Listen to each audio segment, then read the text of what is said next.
వెళ్దాం.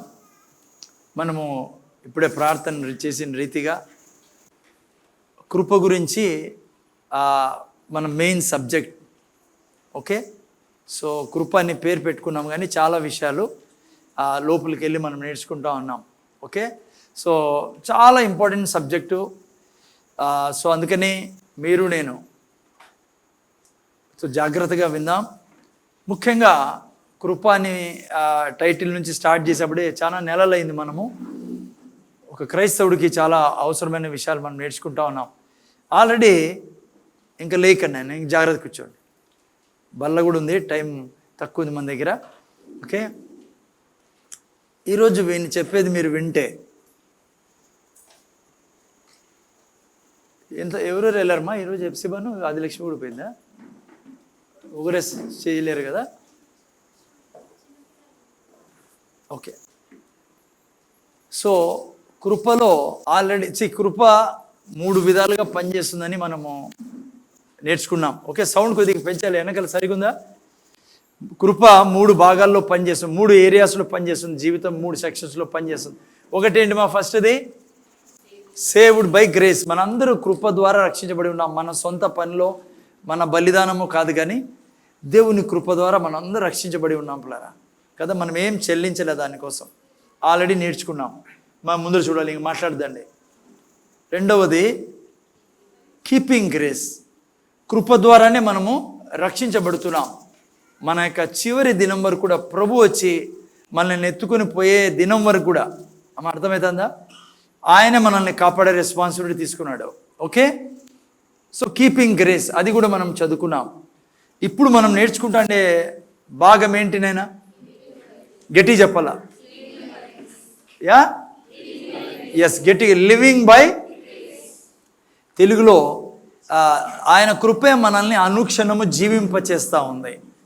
సో అందుకే ఇది చాలా విస్తారంగా మనం నేర్చుకుంటా ఉన్నాం. ఆ 2 సెక్షన్స్ కొంతవరకు ముగించాం, కానీ ఇది ఎందుకంటే మనము జీవిస్తున్నాం. మన ఈ జీవితము ప్రతి క్షణము దేవుని కృపలో మనం జీవిస్తూ ఉన్నాం పిల్లరా. Okay, so living by grace అనే సెక్షన్ నేర్చుకుంటా ఉన్నాం. కృపలో 3 సెక్షన్స్. టీచర్స్ అయితే మీకు బోర్డులో వేసేవాళ్ళు. కృపకి 3 గీతాలు: saved by grace, keeping grace and living grace. Living గ్రేస్లో మళ్ళా గీత గీసి 2 విషయాలు ఉన్నాయి. ఒకటి గ్రేస్ అండ్ ఫెయిత్. కృప, విశ్వాసం. కృప ద్వారా విశ్వాసం చేతనే మనం రక్షించబడి ఉన్నాం అని నేర్చుకున్నాం చాలా వారాలు. కృప ద్వారానే విశ్వాసము చేతనే అన్నీ పొందుకుంటాం దేవుని చేతిలో నుంచి. దన్నైనా ముందుకు రండి. దాన్ని కృప ద్వారా విశ్వాసము చేతనే అన్నీ పొందుకుంటాం. మనము కేవలం రక్షణే కాదు, స్వర్గాన్నే పొందుకోలేదు, కానీ ఆ తర్వాత మనం కృప విశ్వాసం ద్వారానే ఆరోగ్యం, ఐశ్వర్యం, ప్రతిదీ నా జీవితంలో కావలసిన అన్నిటినీ పొందుకునేదానికి విధానం ఏంటైనా కృప, విశ్వాసం. కృప అంటే ఏంటి? దేవుడు అన్నీ తన తరఫున చేసేసాడు. విశ్వాసం ఏంటి? ఆయన చేసిన ఆ పనిని మనం నమ్మి, ఎప్పుడైతే ఆయన మాటలను నమ్మి ఆయన చెప్పినట్లు చేసుకుంటూ ముందుకు వెళ్తామో మనకు కావలసినవన్నీ మన జీవితంలో పొందుకుంటాం. ఆల్రెడీ చాలా వారాలు చెప్పా కృప విశ్వాసం గురించి. ఇప్పుడు లాస్ట్ వీక్ ఏం సెక్షన్ స్టార్ట్ చేసాం కొత్తది? కృప. గట్టి చెప్పాలా? తిమోతి కృప. నాతో పాటు చెప్పు తిమోతి. కృప, ధర్మశాస్త్రం. క్రైస్తవుల్లో చాలా కన్ఫ్యూజ్డ్ సబ్జెక్ట్ ఏమన్నా ధర్మశాస్త్రం. సో మీరు నవ్వాలని వాళ్ళ పేర్లు తీసుకుంటా. నాకు చాలా డార్లింగ్ మనిషి ఎవరు చెప్పండి? తను వాగ్దానం, నాకు మాట ఇస్తాం అంకుల్, నా పెళ్లి చేస్తానని అన్నాడు. నేను మాట తీర్చుకున్నాను. తను కూడా మాట మీద నిలబడినాడు. పాపం ఆదివారం కనపడతాడు. నేను కూడా కండిషన్ పెట్టే అప్పుడు పెళ్లి చేశాను, కానీ ఆదివారం రాలను అని. ఓకే, సో ఓకే, సో కృప ధర్మశాస్త్రం గురించి నేర్చుకుంటాను పిల్లరా మీరు నేను. ధర్మశాస్త్రం అంటే ఏంటి?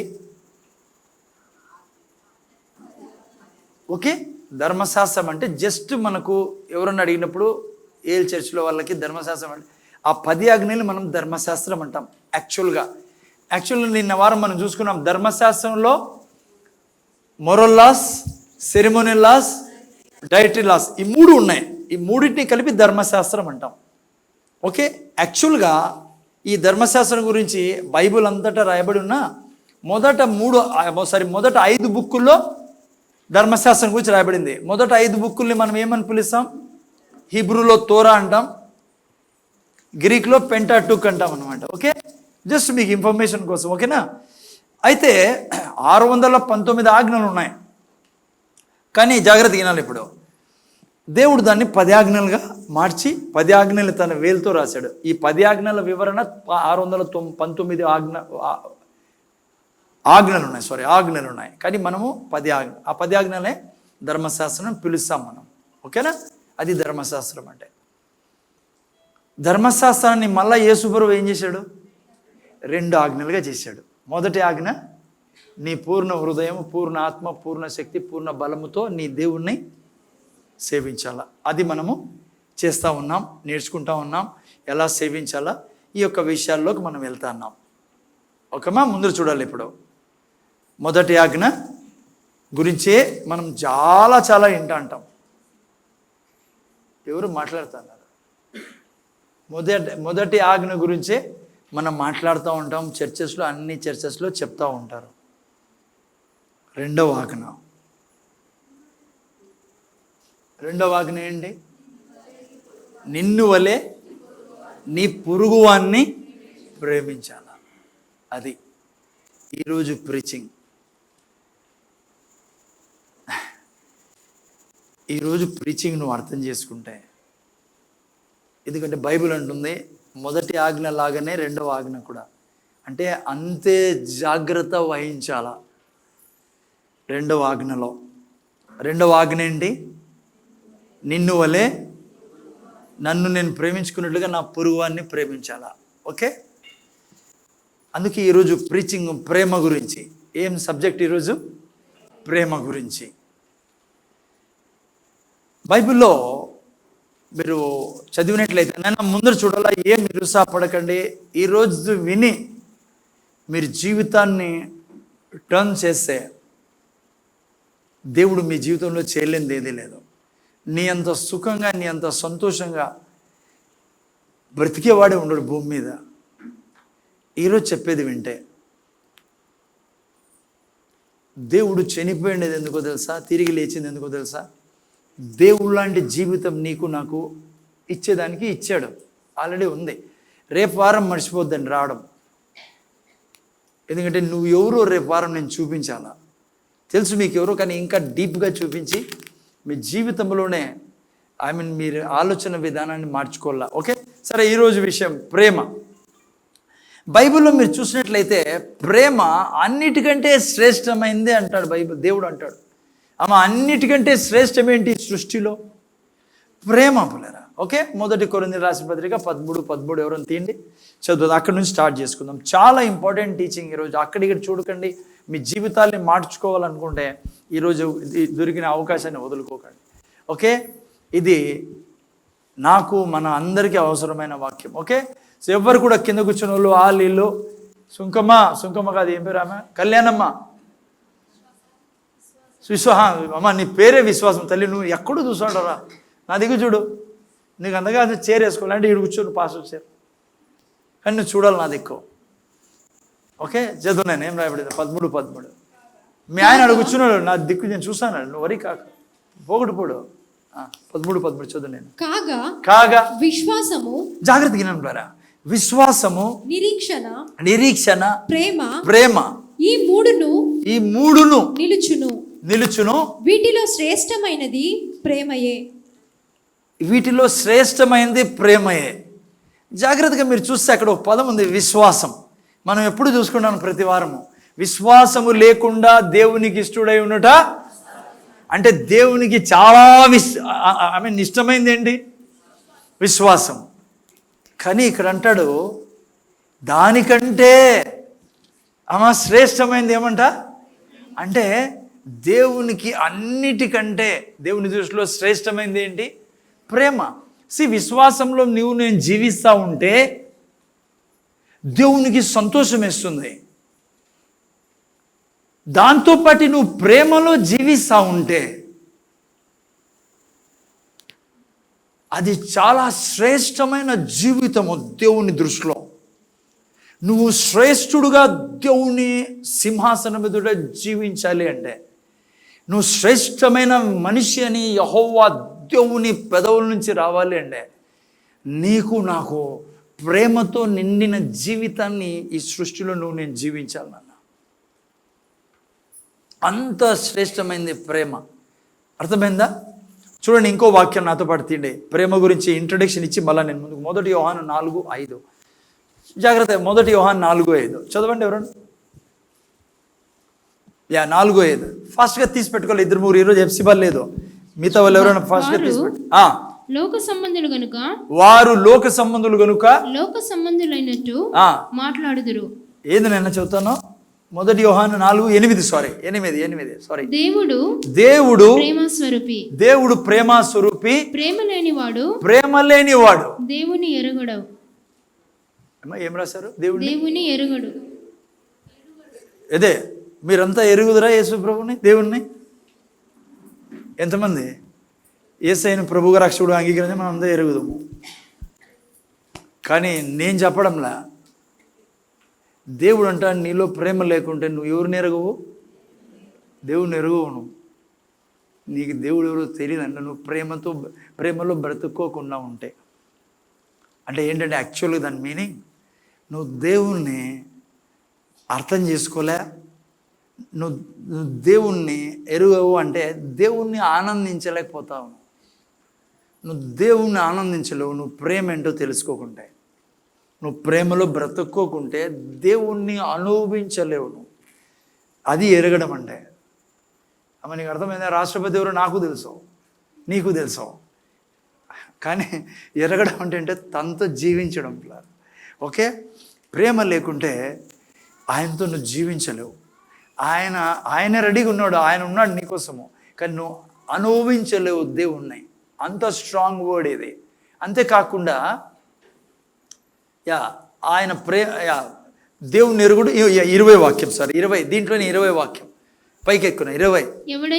ఎవడైనను నేను దేవుని ప్రేమించున్నానని చెప్పి తన సహోదరుని ద్వేషించినడలా అతడు అబద్ధికుడగును.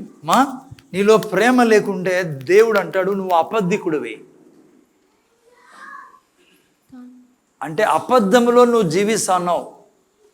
నీకు అర్థం కావడంలా సత్యమేంటో.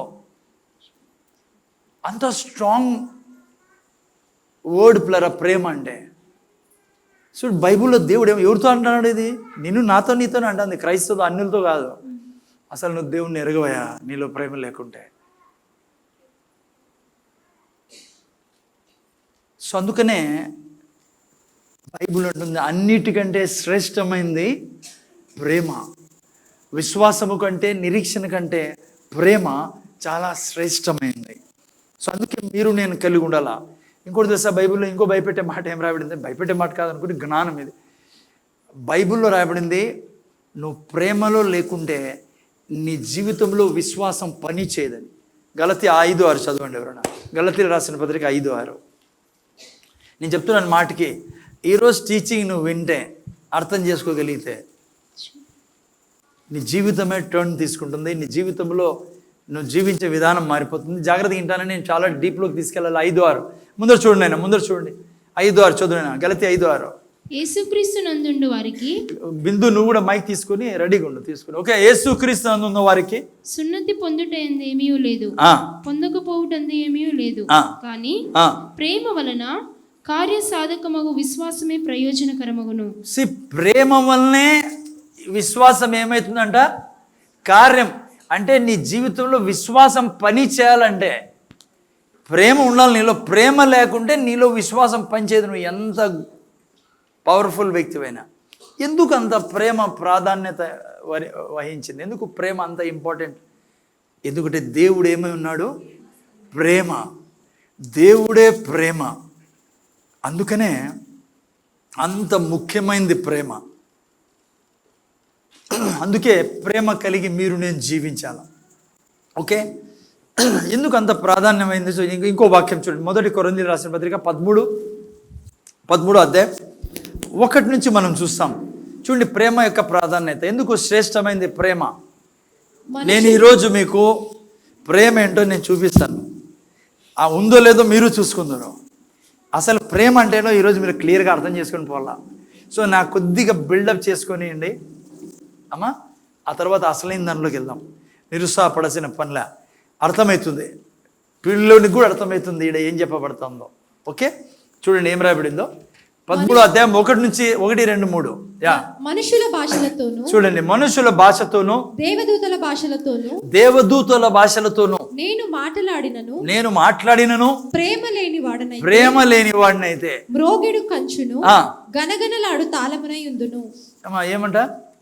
ప్రేమ లేకుంటే నువ్వు నేను ఏమై ఉంటామంట? మ్రోగెడు కంచును. అంటే దీనికి అర్థం చేస్తే ఎప్పుడైనా చూసారా? ఇంట్లో ఎవరైనా స్టీల్ ప్లేట్ పడేశారా? అన్నిటికంటే ఇరిటేట్ వచ్చేది ఏం చెప్పండి?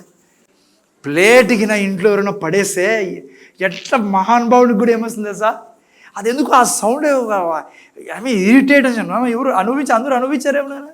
అంటే హిమాలయం నుంచి వచ్చారు లేదు కదా అమ్మ. మీకు తెలుసా నేను ఏం చెప్తాను? ప్లేట్ ఎవరైనా వేసినా ఎక్కడున్న వాళ్ళు కూడా అవి కానీ తట్టుకుంటారంటే ఏమండి అట్లా? హలో, నువ్వు ప్రేమ లేకుండా ఈ భూమి ఇక్కడ ప్రేమ లేకుండా ఉంటే ఎంత ఇరిటేట్ అవుతావో స్టీల్ సామాన్ కింద ఇంట్లో పడితే. నీ జీవితము ఈ భూమి మీద మనుషుల్ని ఇరిటేట్ చేసి పెడుతుంది. నీ జీవితము బాగుండదు బిడ్డ. ఇక్కడ పరిశుద్ధాత్మ దేవుడు రాయిస్తూ అంటాడు. ఇక్కడ మీరు చూస్తే ఈ వాక్యాల్లో 1 కొరింథీ 13లో 1 నుంచి 2, 3లో అంటాడు, మనుషుల భాషలతో దేవదూతల భాషతో నేను మాట్లాడి ప్రేమ లేని వాడినైతే మ్రోగెడు కంచెను గనగనలాడు తాళమయందును ప్రవచించు కృపావరము కలిగి మర్మమునవి జ్ఞానమంతా ఎరిగిన వాడైనను. మర్మం అంటే రెవల్యూషన్ నాలెడ్జ్ తోనండి, ఫెయిత్ తోనండి. ఈవెన్ నేను ప్రవచనం చేస్తున్నా, చచ్చిపోయిన వాళ్ళు చెప్తున్నాను, రోగుల్ని స్వస్థపరుస్తాను, అద్భుతాలు చేస్తున్నా, ఎటువంటి బలమైన కార్యాలు నాతో జరుగుతున్నా, నా ద్వారా జరుగుతున్నా అంటాడు. ప్రేమ లేని వాడనైతే నేను వ్యర్థుడను. బైబిల్లో ఏమన్నా ప్రేమ లేకుండా జీవించేవాడు వేస్ట్ ఫెలో అని. అంటే వాడి జీవితం ఎవరికి ప్రయోజనం? చాలా అద్భుతాలు చేస్తున్నాడు, సరిగా స్వస్థతలు చేస్తాడు, ప్రవచనాలు చెప్తానంటే అక్కడ ఏం రాయబడిందంటే, ఓకే దేవుని కృపను ఎదుటి వాళ్ళకు ప్రయోజనమేమో, కానీ నువ్వు ప్రేమ లేకుండా జీవిస్తూ ఉంటే నీకు ఏ ప్రయోజనము లేదు ఈ సృష్టిలో. నువ్వు ప్రయోజనం లేని వాడిగా బ్రతుకుతావు. అందుకే కింద అంటాడు, ఇంకో దానికంటే స్ట్రాంగ్ మాట ఏమంటాడంటే, బీదల పోషణ కొరకు నా ఆస్తంతా ఇచ్చినను. ఇంకా చూడండి ఎంత ఎక్స్ట్రీమో. అంటే నువ్వు ప్రాపర్టీ అంతా అమ్మి ఆడ హాస్పిటల్ తిరిగి అందరికీ నోట్ల కట్టలు పనిచేసినా కూడా ఆస్తి అంతా అమ్మేసి, అర్థమవుతుందా? ఆ తర్వాత దానికంటే ఎక్స్ట్రీమ్ కూడా కాల్చబడుటకై నా శరీరమును అప్పగించినాను.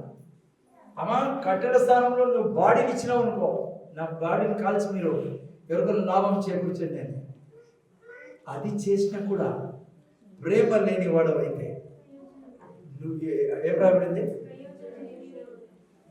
ప్రేమ లేని వాడవైతే నీ వలన, అదో ఎవరి వలన?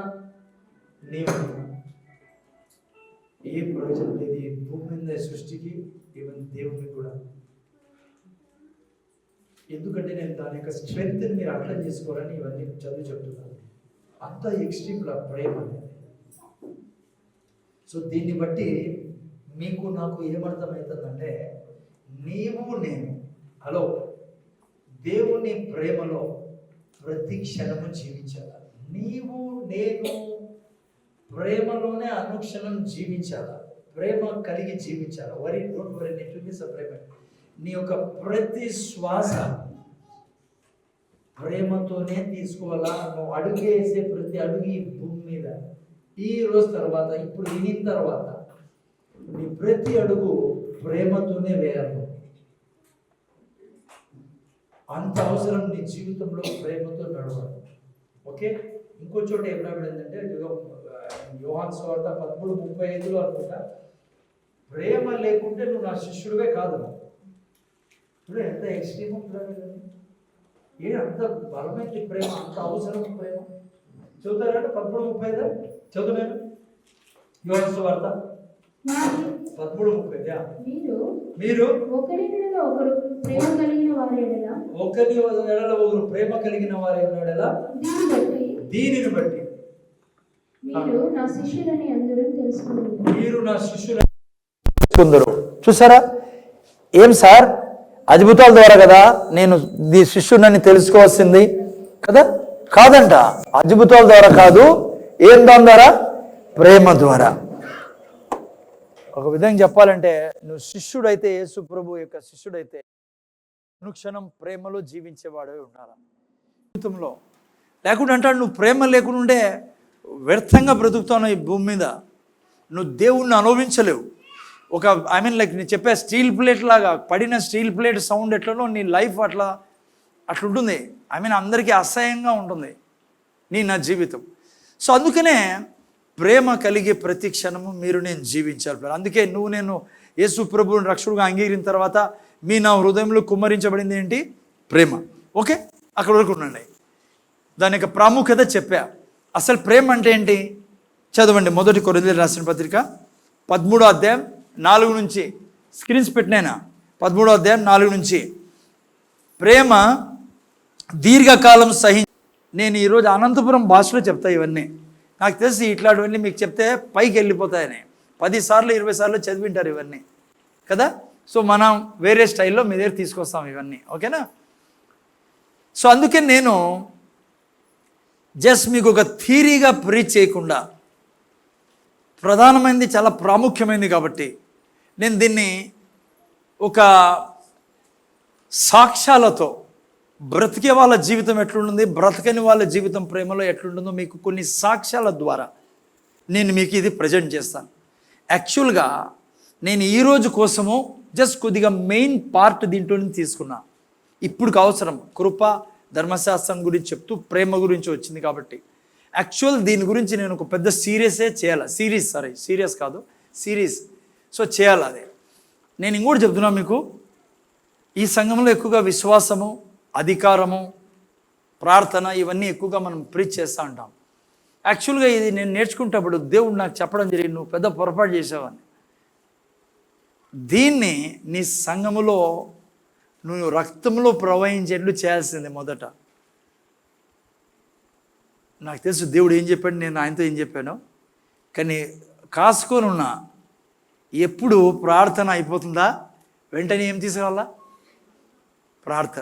ప్రేమ.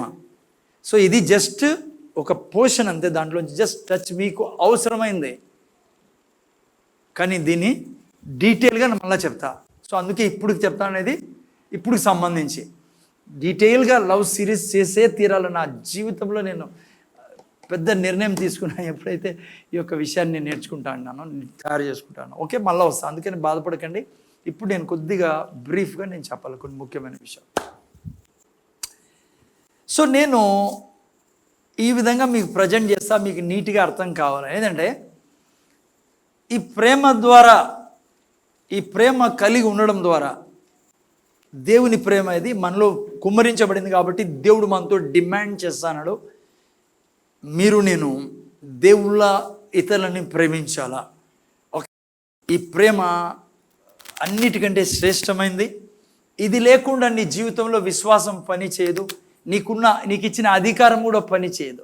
నేను చెప్తున్నా మీకు, మీ జీవితంలో ఏది కదలదు ఇది లేకుంటే, ఏది ప్రేమ లేకుంటే. ఓకేనా?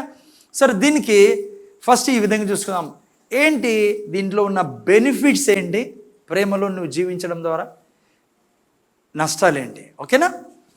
సో ఈ యొక్క బెనిఫిట్స్ ఏంటి, ఈ యొక్క దీనివల్ల వచ్చే లాభాలని మీకు చెప్పేదానికి నేను కొంతమంది సాక్ష్యాలు మీకు చెప్పి ఆ విధంగా తీసుకెళ్తాను. ఓకేనా?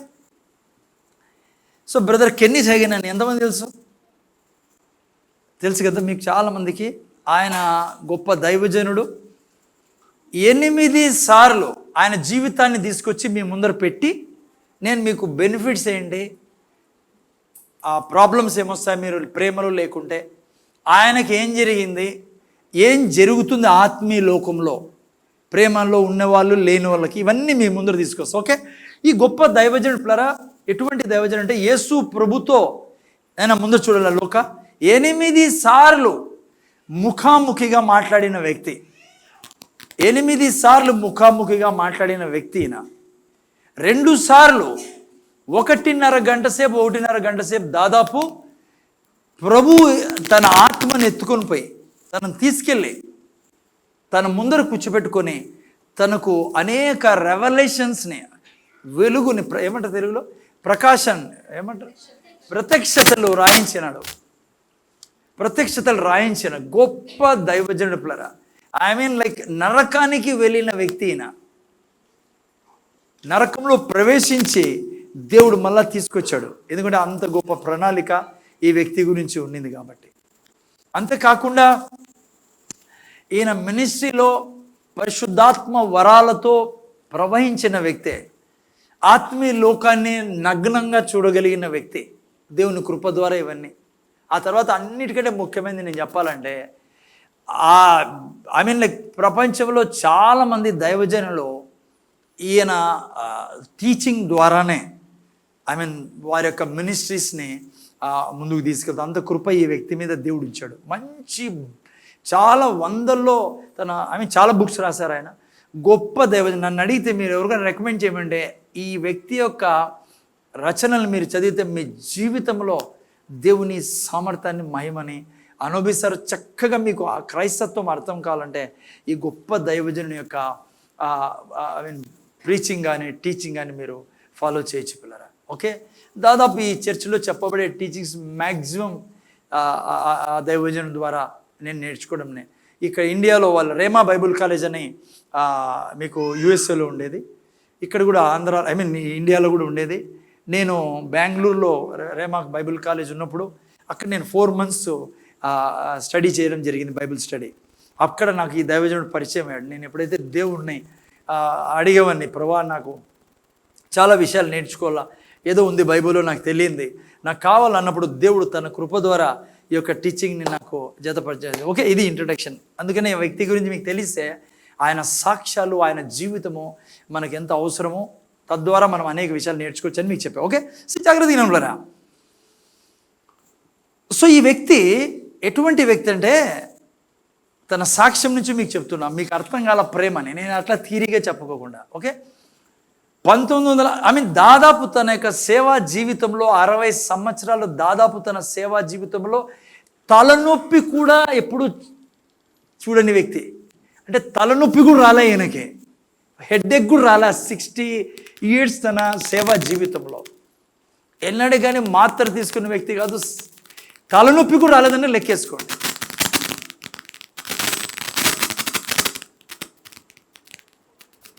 హలో, అర్థమైందా? మైక్ మార్చాలా?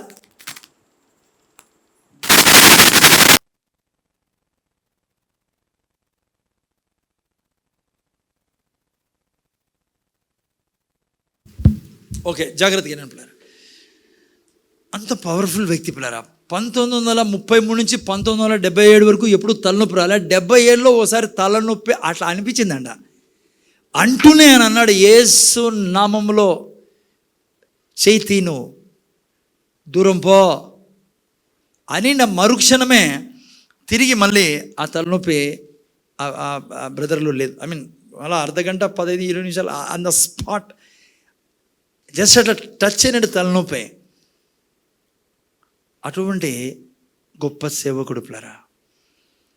కారణం ఏమి అంటే, తను నిండు ఆరోగ్యములో ఇంత దేవునికి ప్రియంగా ప్రీతిగా దేవుని సేవకుడుగా బతకడానికి కారణం తనలో ఉన్న ప్రేమ. తనంటాడు, నేను ప్రేమతో జీవించడం ద్వారా, ప్రేమలో జీవించడం ద్వారా నేను ఎన్నడే కానీ రోగాన్ని చవి చూడలేదు. ఆయన అంటాడు, నా జీవితంలో ఎప్పుడన్నా నాకు ఏదన్నా సమస్య వచ్చిందంటే, చిన్న సమస్య ఎదురవుతుందంటే వెంటనే నేను చెక్ చేసుకునేది ఏమంటే, నా జీవితంలోకి పోయి నా హృదయంలోకి పోయి, వినాలి బిడ్డ, ఈ మెసేజ్ మాత్రం మిస్ చేయకో, నేను ఎక్కడన్నా ఎవరికన్నా బాధ పెట్టానా? క్షమించకుండా ఉన్నానా? ఎవరికన్నా నా ద్వారా బాధ లభింపజేశానా?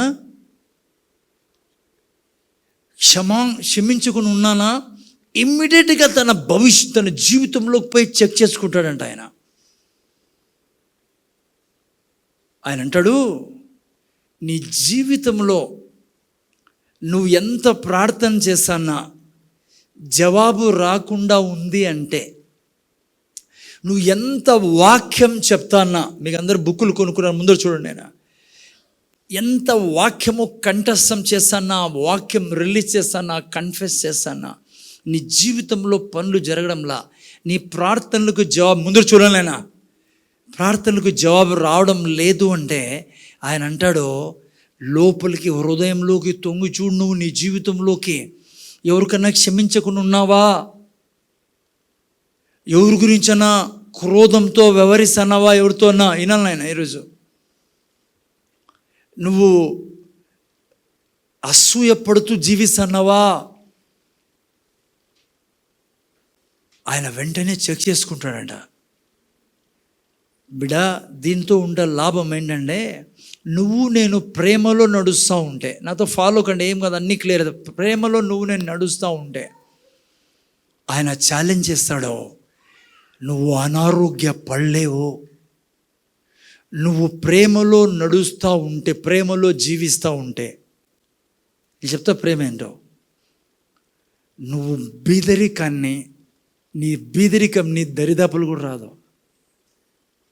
నువ్వు ప్రేమలో జీవిస్తూ ఉంటే నీ ఆత్మలో, నీ మనస్సులో, నీ శరీరంలో ఎప్పుడు ఉత్సాహంతో, పచ్చదనంతో వర్ధిల్లుతూ ఉంటావు. నువ్వు ప్రేమ నుంచి ప్రేమ నుంచి పక్కన కాలు పెట్టడం, నువ్వు పాపంలో ప్రవేశించడం అంటాడు ఆయన.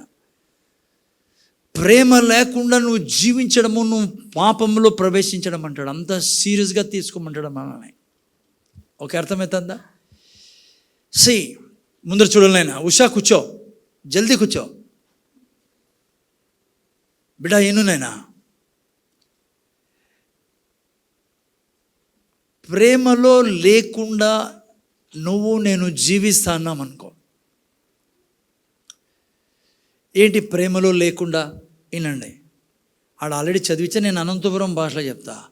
నువ్వు ఎప్పుడు కోపంతో, అసూయతో, ఇతరులని క్షమించకుండా, ఎప్పుడు ఇతరులు ఏం చేశారో దాన్నే తలుచుకుంటూ, 10 ఏళ్ళ క్రితం ఏం చేశారో, పాత జీవితంలో నీకు ఎవరేం చేశారో దాన్నే తలుచుకుంటూ, ఎప్పుడు నువ్వు అసహించుకుంటూ, ఇతరుల గురించి చెడ్డగా మాట్లాడుతూ నువ్వు జీవిస్తూ ఉంటే, నువ్వేం చేశానో తెలుసా?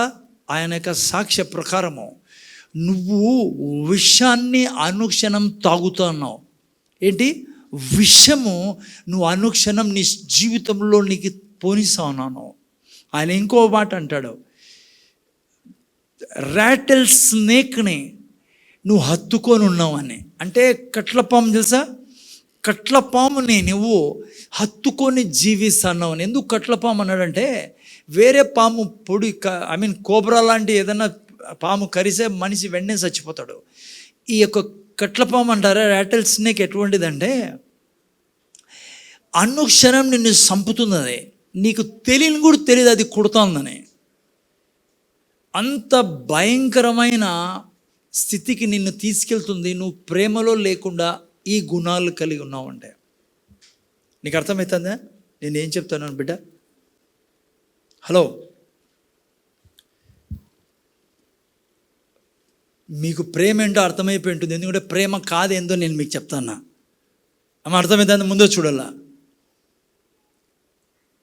ఆయన అంటాడు, కెన్నీత్ హేగన్ బ్రదర్ అంటాడు, నేను అనారోగ్యంలో పడకపోవడానికి కారణము నేను ఎల్లప్పుడూ ప్రేమలో జీవిస్తా. ప్రేమలో జీవించడం అంటే ఇవి తగలకోకుండా జీవించడం. ఆయన అంటాడు, నా జీవితంలో నేను ప్రభువుని తెలుసుకున్న తర్వాత, ఈ సత్యం తెలుసుకున్న తర్వాత ఆయన అంటాడు, నా పెదవుల నుండి ఎవరిని నేను బాధ పెట్టే మాట ఎప్పుడు మాట్లాడను. ఈవెన్ నేను ఇంత గొప్ప సేవకుడుగా దేవుడు నన్ను అభిషేకించిన కొంతమంది పాస్టర్లు చేసే పనులు బట్టి నేను పేరు తీసుకోకుండా డాక్ట్రిన్ని నేను కన్స్ట్రక్టివ్గా క్రిటిసైజ్ చేస్తాను, కానీ నా యొక్క పెదవుల నుంచి ఎప్పుడు ఎవరిని నేను అసహించుకోను, ఎవరి గురించి చెడు మాట్లాడను, ఎవరి గురించి నేను క్షమించకుండా ఉన్నాను.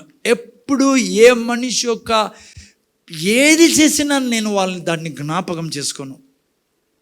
అంటారు పిల్లరా, తన పళ్ళల్లో క్యావిటీనే లేదంట. ఆయన అంతం వరకు కూడా పళ్ళల్లో క్యావిటీ తెలుసా మీకు? పళ్ళు ఇదైతే కదా పుచ్చిపో, ఆయన పళ్ళలో క్యావిటీ కూడా లేదంట. అంత పవర్ఫుల్ వ్యక్తి. ఆయన నీడతో మనుషులు స్వస్థత పొందుకునేవారు.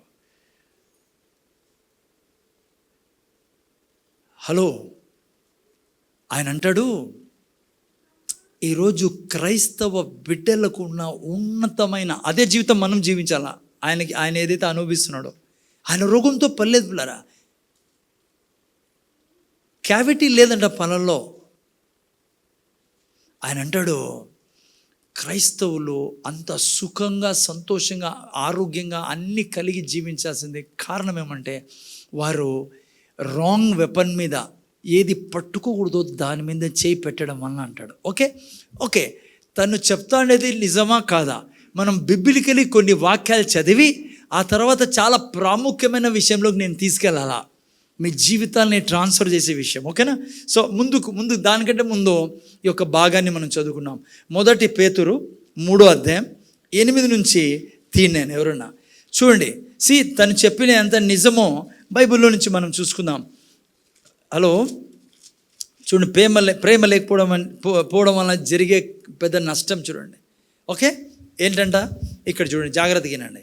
8 నుంచి 9 నుంచి ఆశీర్వాదమునకు వారసులవుటకు మీరు వింటున్నారా? ఇదిలించుకోండి, సాతానికి అవకాశం ఇవి కూడా జాగ్రత్తగా వినండి. ఆశీర్వాదమునకు వారసులవుటకు మీరు పిలువబడితిరి. ఎందుకంటే మనం ఉండేది భూమి మీద ఆశీర్వాదాల్లో అనుక్షణం జీవించేదానికి, రోగంతో కాదు, బెదిరికంతో కాదు, శాపం కింద కాదు, వేదన కింద కాదు. పిల్లరా, ఇదో శరీరంలో పీడించబడతానారే, ఆ పీడతో జీవించే కాదు నేను యేసయ్యను ప్రభువుగా రక్షకుడు స్వీకరించిండేది. అందుకు కాదు ఆయన చనిపోయి తిరిగి లేచిండేది. ముందు చూడాలి ఆయన. ఎందుకో తెలుసా? ఎందుకంటే మనం పిలువబడిండేది ఆశీర్వాదమునకు వారసులు అవుటకు మీరు పిలువబడితిరి గనుక కీడుకు ప్రతి కీడైనను. నేను ఆయుష్ మీరు ముగ్గురు ఏం చేస్తారు? ముందర చూడాలి ఆయన బంగారులు, ముందర చూడండి, అక్కడ చూడండి, స్క్రీన్ దిక్కు చూడండి ఏం రాబడిందో. కీడుకు ప్రతి కీడైనను, దూషణకు ప్రతి దూషణ అయినను చేయక ప్రేమ అది. నీ పెదవుల గుండా దీవెన తప్ప ఏది పోతున్నా నువ్వు విషం తాగుతున్నావు ప్రతి క్షణం. నువ్వు ఇతరులు చెప్పిండేటివే మాటికి తోడుకుంటా ఉన్నావు అనుకో, నువ్వు క్రోధంతో, ద్వేషంతో, ఇష్టానుసారంగా మాట్లాడుతా అంటే నిన్ను నువ్వు చంపుకుంటా ఉన్నావు. అంత డేంజర్. కట్లపాము నిన్ను నువ్వు హృదయంలో పెట్టుకున్నట్లే. చూడండి, అందుకే బైబిల్ ఎంత క్లియర్గా చెప్తా ఉందో. పిలిచబడినది ఎందుకు? నువ్వు ప్రతి ఆశీర్వాదానికి అర్హుడుగా చేయబడ్డావు. కానీ నువ్వు కష్టము, సమస్య, పీడలో అయిపోతాను ఎందుకు? గవర్నమెంట్ వలన కాదు, మీ డాడీ మమ్మీ వలన కాదు, నీకు చదువు లేకపోవడం వలన కాదు. ఎందుకంటే ఆయన నువ్వు ఆశీర్వాదం కొరకు పిలవబడ్డా. నువ్వు ఏ స్థితిలో నుంచి వచ్చావో ఆయన దగ్గరికి ఆ క్షణం నుంచి నువ్వు ఆశీర్వాదాలకు అర్హుడివి. ఏం రాబడింది అక్కడ? ప్రతి కీడైన దూషణకు ప్రతి దూషణను చేయక దీవించుడే, అంతే. లేకుంటే ఏమవుతుందో తెలుసా? చూడండి, ముందు చూడైనా జీవమును ప్రేమించి మంచి దినములు చూడగోరు వారు. అమ్మ అర్థమవుతుందా? అమ్మ ఎవరికి ఉంది మంచి దినాలు చూడాలని? ప్రతి ఒక్కరికి ఉంది పిల్లలు. అందుకే చర్చికి వచ్చినాం మనము. జీవమును ప్రేమించి మంచి దినములను చూడగోరు వాడు చెడ్డవాటిని పలక్కుండా. చూడు ఎక్కడుందో మన సక్సెస్, ఎక్కడుంది మన ఆరోగ్యం, ఎక్కడుంది మనకు మేలులు, ఎక్కడున్నాయి? ఎక్కడుందంట? చెడ్డవాటిని పలక్కుండా తన నాలుకను కపటమైన మాటలు చెప్పకుండా తన పెదవులను కాచుకొనవలెను. అతడు కీడు నుండి తొలగి మేలు చేయవలను, సమాధానమును వెతికి దాన్ని వెంటాడవలను. ప్రభువు కన్నులు నీతిమంతుల మీదను, ఆయన చెవులు వారి ప్రార్థనల వైపును ఉన్నవి. కానీ అందుకే అన్నాను నేను, నీ ప్రార్థన వినబడదు నువ్వు ప్రేమలో నడుచుకోకుండా నడుస్తూ ఉంటే. అమ్మా ఇంటన్నారు నాయన, నువ్వు ఉగ్రత, కోపం, అసహ్యంగా జీవిస్తూ ఉండే, పగపట్టి ఉంటే, ఇష్టానుసారంగా మాట్లాడుతూ ఉండే, ఎవరో ఎప్పుడో ఏదో చెప్పారు దాన్ని అందరికి పోయి చెప్పుకుంటా, దాన్నే తవ్వుకుంటా నువ్వు ఉంటా ఉంటే, బైబిల్ అంటుంది ఆయన చెవులు వారి ప్రార్థనల వైపున ఉన్నవి, కానీ ప్రభు ముఖము కీడు చేయు వారికి ఏంగా ఉంది? విరోధంగా ఉంది. దీన్నే యెహోవా దేవుడు కూడా పాత నిబంధనలో చెప్పాడు. కీర్తనకారుడు దీన్ని ఎంత మంచిగా వివరిస్తాడు. 34 కీర్తన 34:12-10. నేను ఇంకా వేరే విషయాలు చూడండి పిల్లరా. ప్రేమ అంటే ఏంటో ఎంతవరకు మీరు ఏమనుకున్నా నాకు తెలియదు, కానీ అందుకే నేను థియరీ చెప్పడంలా, ప్రాక్టికల్గా చెప్తాను. ప్రేమ ఏందో కాదో నేను చూపిస్తాను మీకు ఆటోమేటిక్ తెలిసి వల్ల ప్రేమ ఏంటో. ఇది చేయకపోవడమే ప్రేమ. ఇది లేకుంటే ఏముంటుందా? గనగన మోగే తాళం మాదిరి ఉంటుందంట మీ జీవితము. ఓకే, జాగ్రత్త. ఆ తర్వాత చూడండి, చదువుమా 34 అధ్యాయం కీర్తనల గ్రంథము 34:12-15. పిల్లల్ని ఎందుకు మా పంపించారు? 12 నుంచి చదువు. నేను ఎవరైనా బ్రతుక గోరు వాడెవడైనా చూసారు ఎట్లా? సేమ్ అదే పోర్షన్ పేతురు ఇక్కడ రాస్తున్నాడు. అమ్మ మీలో ఎవరున్నారో బ్రతకాలని? సార్ ఇదేం ప్రశ్న? కానీ బైబిల్ అంటుంది, బ్రతకగోరు వాడు ఎవడైనా ఉన్నాడా? మేలు నొందుచు అనేక దినములు బ్రతకగోరు వాడు ఎవరైనా ఉన్నాడా? ఏం క్వశ్చన్ రా నాయన బాబు.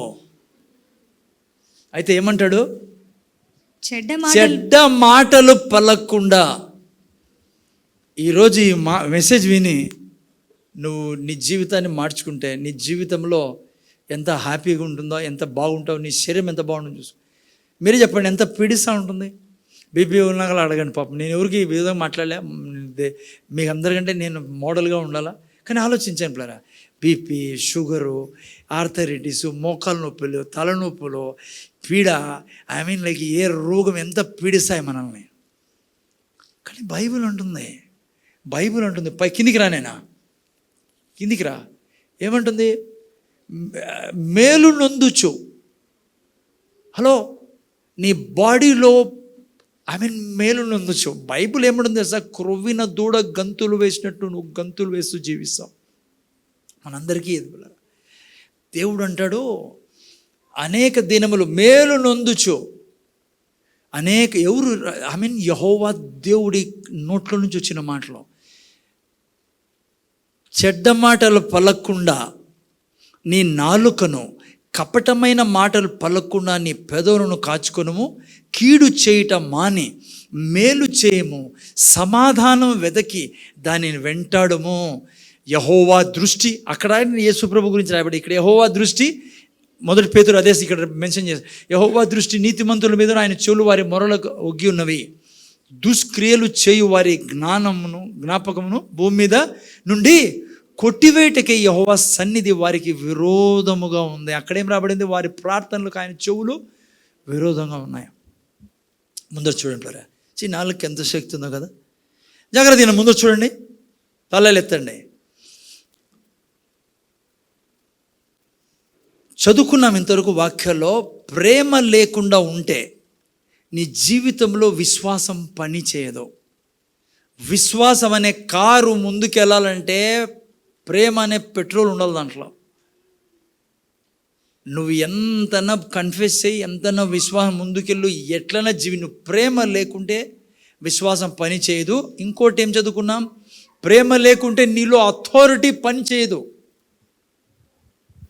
నువ్వు 1 కొరింథీ 13:1 చూసుకున్నాం, నీలో అథారిటీ పనిచేయదు. ఆ తర్వాత ఇప్పుడు చూసుకున్నాం 1 పేతురు 3:12 నీ ప్రార్థనలు పనిచేయవు.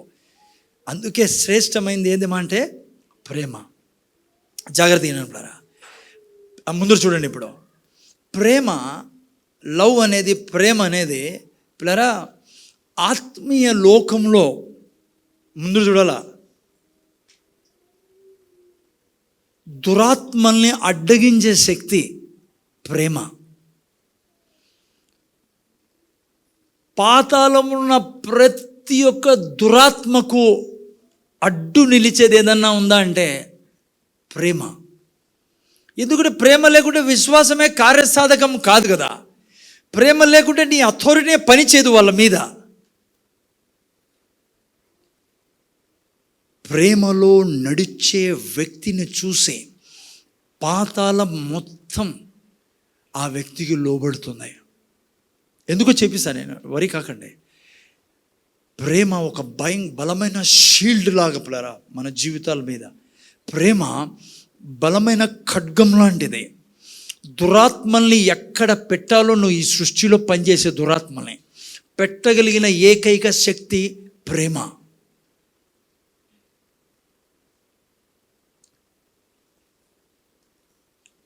నీలో ప్రేమ లేకుండే నిన్ను వాళ్ళు దాసులుగా చేసుకుంటారు. ఈవెన్ నువ్వు ప్రభువులో ఉన్నా కూడా.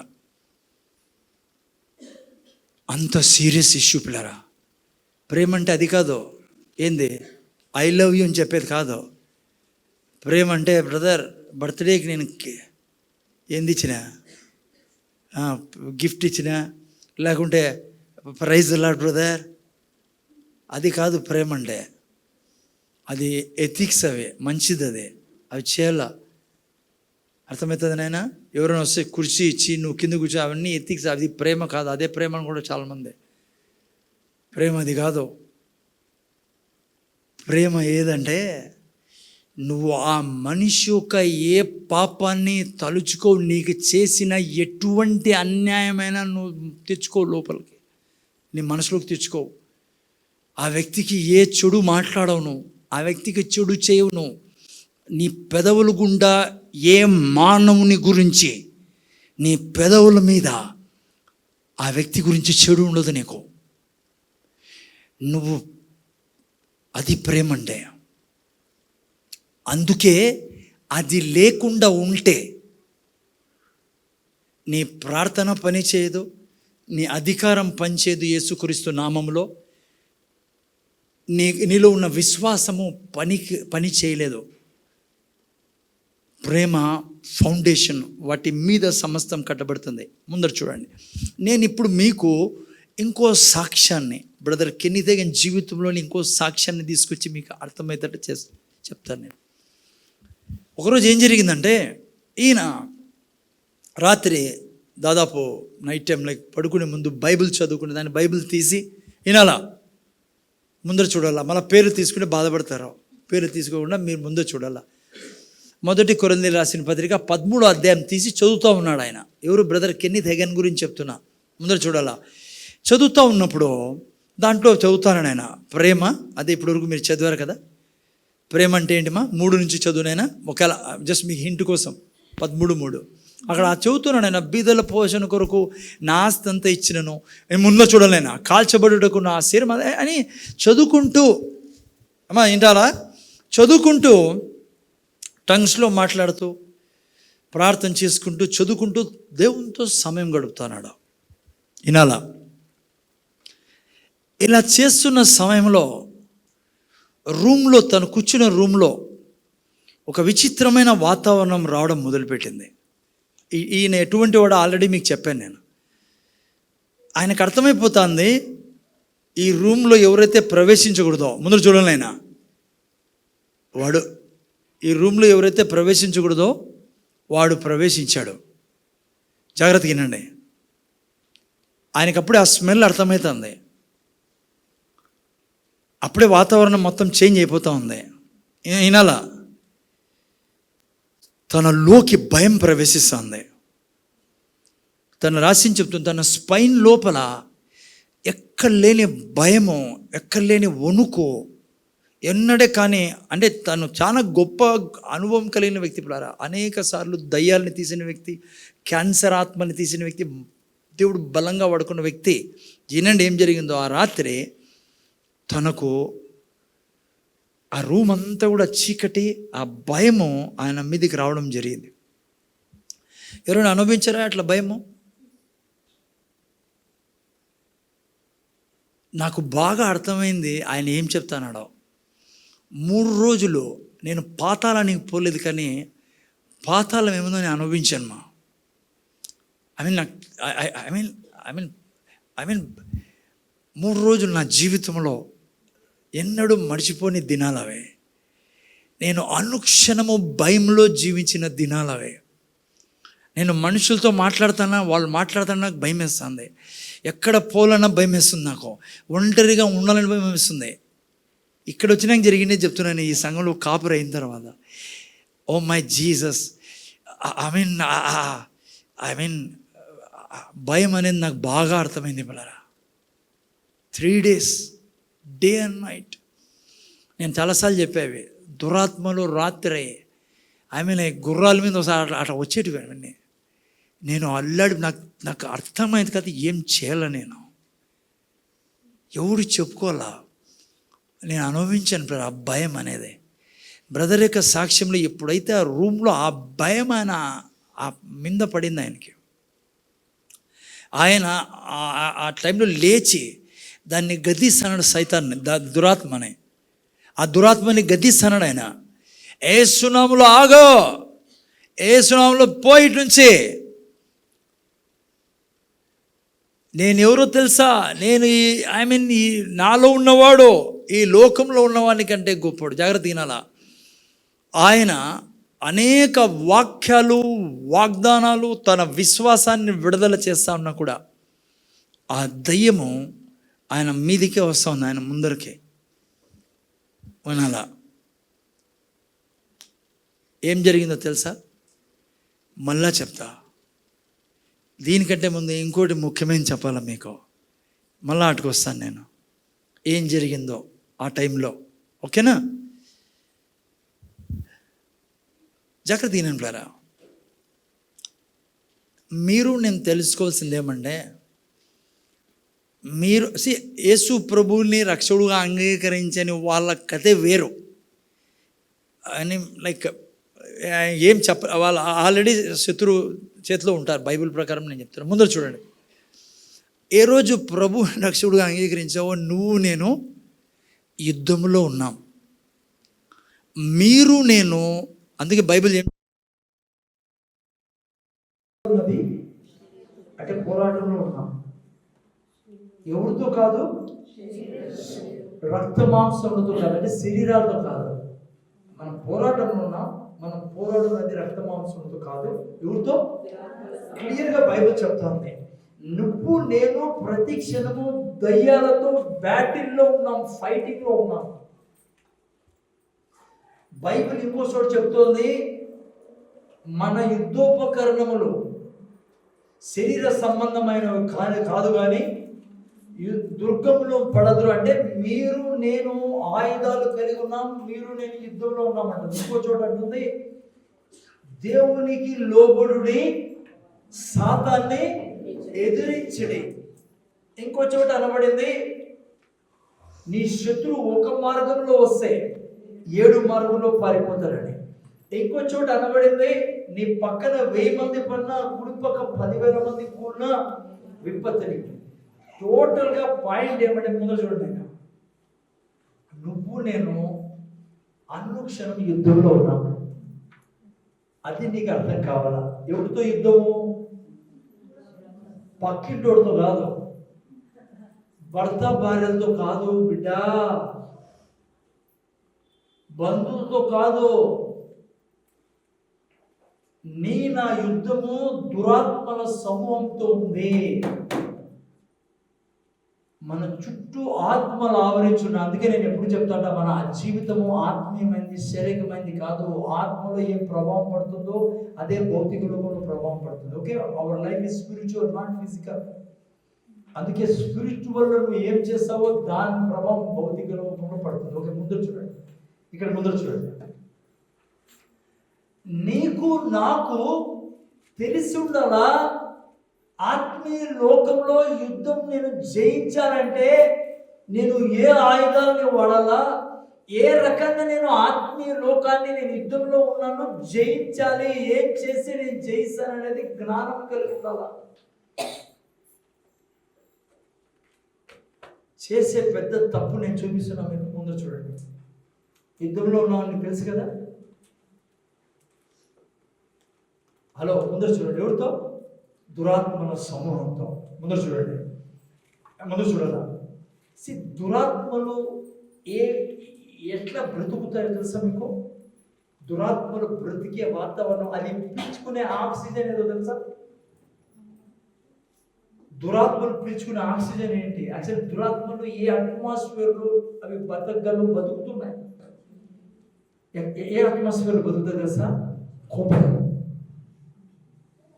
ఆవేశం, క్షమించకపోవడం, దూషించడం, ఇతరులు చేసిన తప్పుల్ని ఎప్పుడు తలుచుకొని మాట్లాడడం, ఇతరులు చేసిన తప్పుల్ని బట్టి వారిని ఎల్లప్పుడూ శిక్షించడం, వారు చేసిన తప్పుల్ని మాటికి మాట్లాడడం. ముందు చూడాలి బిడ్డ, తలదించుకోద్దు. నువ్వు విడుదల పొందుకునే సమయం ఇది. దురాత్మలు జీవించే దానికి అది నిలయం. అది మాత్రమే దురాత్మలకు తెలుసు. కోపం, ద్వేషం, అసూయ, కామం, క్షమించకపోవడం, ఇతరులని ఎటు తిరిగి చెడు చేయడం, ఇతరుల తప్పుల్ని ఇతరులకు చెప్పడం, ఇతరులు కలుసుకోకుండా చేయడం, ఇతరుల జీవితంలో ప్రేమ లేకుండా చేయడమే దయ్యాల పని. ఇప్పుడు నువ్వు దురాత్మల్ని జయించాలి అంటే, నువ్వు ఆరోగ్యంలో, ఐశ్వర్యంలో, మేలు, దేవుని యొక్క ఆశీర్వాదాలు జీవించాలి అంటే, దురాత్మల భూమి నుంచి బయట ఉన్నావు. నువ్వు దురాత్మలతో జీవిస్తా ఉండి, అంటే జీవించడం అంటే ఈ అలవాట్లు నువ్వు పెట్టుకొని నువ్వు చచ్చిపోయేంత వరకు వాటిని జయించలేవు. ఎంతమందికి అర్థమవుతుంది? దాన్ని జయించాలి. వాటినంటే నువ్వు బయట ఉండాలా, నువ్వు ప్రేమలో ఉండాలా, నువ్వు దయ, కనికరం, జాలి, క్షమాపణ, ఇంకోటి పాపాలను ఎప్పుడు గుర్తు చేసుకోడు, ఇంకోటి తప్పులు గుర్తు చేసు, ఇంకోటి తప్పులు ఇంకోటి చెప్పకూడదు, ఇంకోటి తీసిపోయి. హలో, నువ్వు వాళ్ళ భూమిలో నివసిస్తూ వాళ్ళలాగా ఆక్సిజన్ నువ్వు పీల్చుకుంటూ వాళ్ళతో కలిసి ఉండి ఏ విధంగా నువ్వు వారిని చేసావు. మనం పోరాడున్నది దురాత్మల సమూహంతో. కానీ దురాత్మలతో నువ్వు చేయగలిపావే, దురాత్మలకు ఉండే అలవాట్లతో నువ్వు జీవిస్తాను. నువ్వు దురాత్మతో చేయగలిపి దురాత్మలో ఉన్న అలవాట్లు తీసుకుని నువ్వు భూమి మీద బ్రతకాలనుకుంటాను. అవి నరకంలో జీవించేటివి. వాటి యొక్క ఆక్సిజనే ఇది. కొట్లాట్లు పెట్టడం, ఇతరుల గురించి దూషించడం, ఇతరుల గురించి చెడు మాట్లాడడం, చెడు చూడడం. నువ్వు ఎలా చేసావు బిడ్డ? నువ్వు వాటితో చేయగలిపి నువ్వు ఎంతవరకు అయితే వెలుగులో నిలబడవో చీకటిని జయించలేవు. అందుకే చూడండి, 1 యోహాను 2:10 ఒక అద్భుతమైన మాట. ఒకరు తింటే అంత మిగతా జాగ్రత్త తింటారు. చూడండి ఏం రాబడతాం. 1 యోహాను 2:10 చదువునైనా చూసారా? హలో, తన సహోదరుణ్ణి ప్రేమించువాడు వెలుగులో ఉన్నవాడు, తన సహోదరుని ప్రేమించువాడు వెలుగులో ఉన్నవాడు. హలో, నీలో ప్రేమ లేకుండా ఉంటే నువ్వు వెలుగులో లేవు, చీకట్లో ఉన్నావు. నువ్వు ఇంట్లో కూర్చొని అంటే జీవితంలో, ఆఫీస్లో, బయట, భర్త దగ్గర, పిల్లల, హలో, నువ్వు నోరు తెరిచి వారిని బాధ పెడతా ఉన్నా, చెడ్డ మాటలు మాట్లాడుతున్నా, నువ్వు కొండెములు మాట్లాడుతున్నా, నువ్వు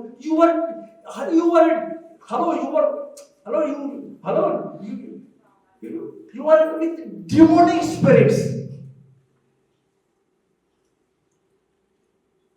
దయ్యాలు నిన్ను బంధించి ఉన్నాయి తన చేతుల్లో. నీకు ఎక్కడ జయం లభిస్తుంది? బైబిల్ అంటుంది, తన సహోదరుని ప్రేమించని వాడు ప్రేమించువాడు వెలుగులో ఉన్నాడు, అతని యందు అభ్యంతరకారం ఏదీ లేదు. ఆ వ్యక్తి దీవెనలలో జీవించడానికి ఎప్పుడూ ఆపలేడు. నువ్వు ప్రేమలో లేకుండా, నువ్వు కనికరము, దయ, క్షమాపణ లేకుండా ఎప్పుడు ఇతరుల తప్పులు చెప్తానో, కొట్లాడుతానో ఇంట్లో కూర్చోనంటే నువ్వు దురాత్మల గుణంలోకి నువ్వు ప్రవేశించున్నావు. నీకు అసాధ్యము విజయం లభించడం నీ జీవితంలో. అందుకే అన్నిటికంటే ఏం శ్రేష్టం? ప్రేమ. అంటే ఈ గుణాలు లేని ప్రేమ. ప్రేమ అంటే ఐ లవ్ చెప్పడం కాదు, అనుక్షణం అలా ముందు చూపిట, అనుక్షణము కనికరంతో నిండి ఉండడము, ఎవరి తప్పుల్ని జ్ఞాపకం చేసుకొని ఉండడము, ఎవరి అలా పెదవులు గుండా పదం కూడా బయటికి రానికూడదు. నువ్వు ఇతరుల గురించి చెడ్డది. నువ్వు దైవత్వానివే, ఈ ప్రపంచానికి వెలుగు. నువ్వు దేవుడు కని దేవుడి కొరకు ఈ భూమి మీద పెట్టిన వ్యక్తివి. నువ్వు సాక్షాత్తు దేవుని గర్భం నుంచి వచ్చిన దైవత్వాన్ని నువ్వు. వాటికి తెలుసు నిన్ను బంధించి ఎట్లా ఉంచాలో.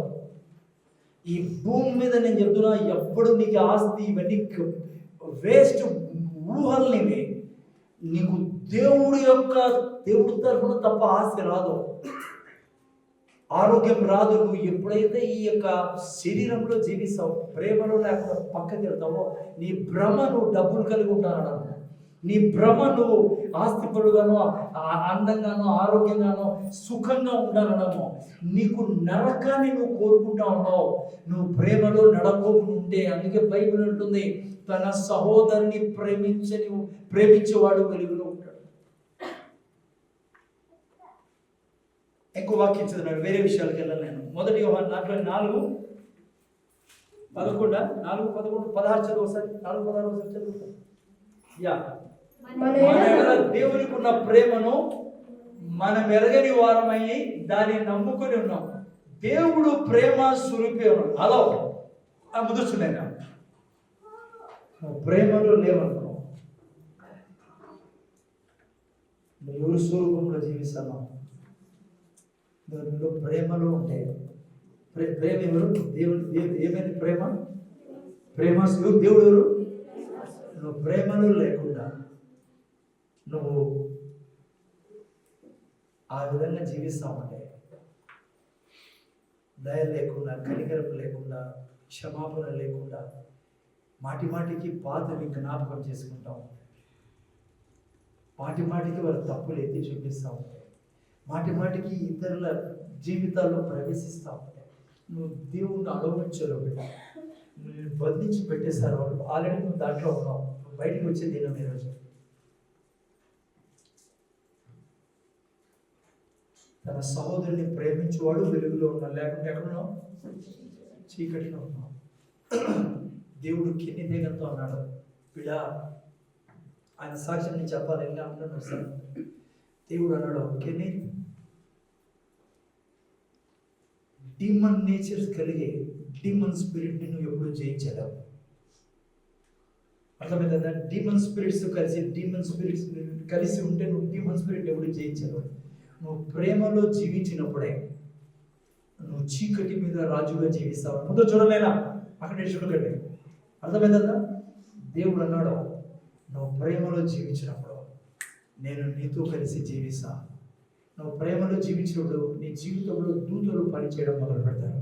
నువ్వు ప్రేమతో జీవించినప్పుడు ఆయనతో అన్నాడు, విశ్వాసం, అధికారం, నీ ప్రార్థన జీవితము ప్రతి క్షణం నీకు జవాబు తెచ్చేస్తుంది.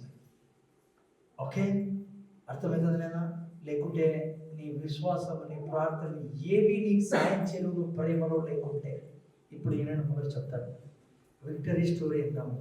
ఏం స్టోరీ?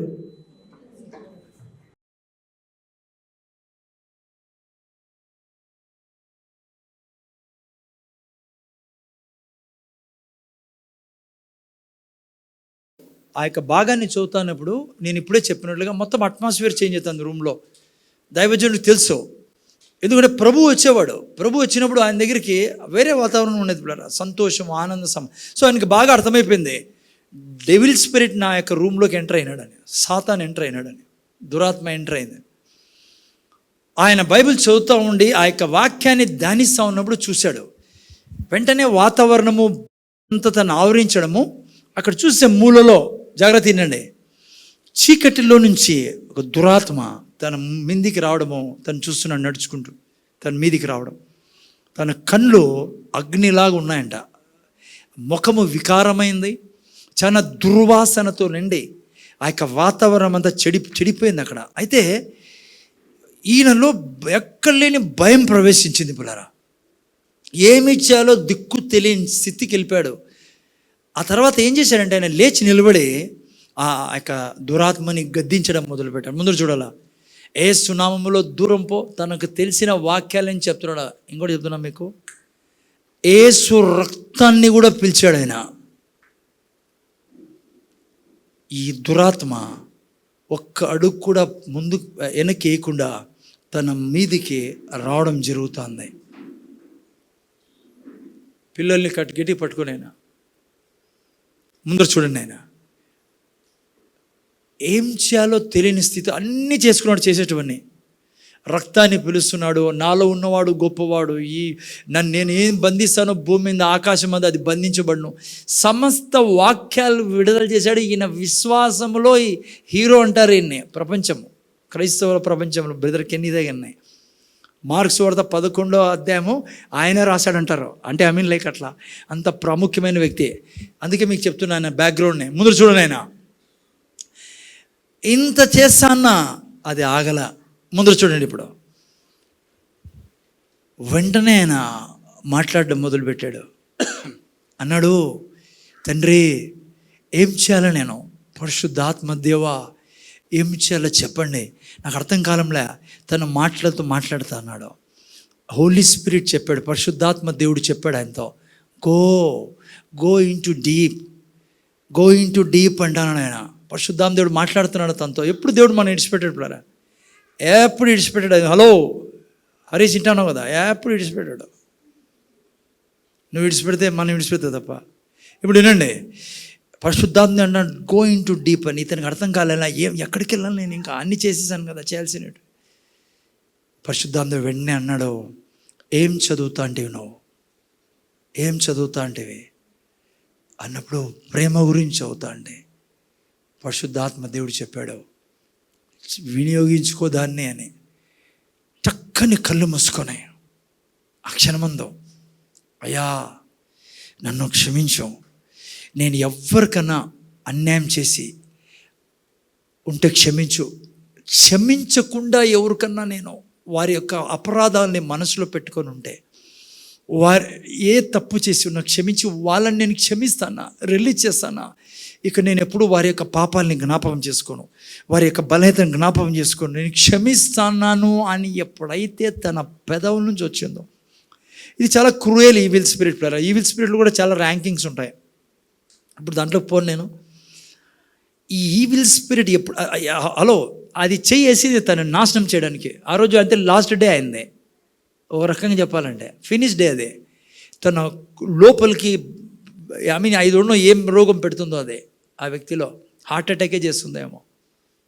చూడండి, ఇది న్యాచురల్ జరుగుతుంది. అందుకే చాలామంది దేవుని బిడ్డలకి అర్థం కాదు ఎందుకు చచ్చిపోతున్నారో, ఎందుకు లేని కష్టాల్లో ఉన్నారో, ఎందుకు వాళ్ళు కష్టాల నుంచి బయటికి రారో. చాలామంది క్రైస్తవులు తెలుసు పిల్లరా, జాగ్రత్తగా వినండి. ఎప్పుడైతే ఈ మాట అంటూనే క్షమించు ప్రభువా, నేను క్షమిస్తున్నా, నాకు విరోధంగా తప్పు చేసిన వారందరినీ నేను విడుదల చేస్తున్నా అంటూనే ఆత్మీయ లోకంలో జరుగుతుండేది. ఇది షీల్డ్ వచ్చిందండి పిల్లరా, బలమైన ఒక పెద్ద షీల్డ్ లాగా తన ముందర దయ్యం ముందర వచ్చి నిలబడుకుంది.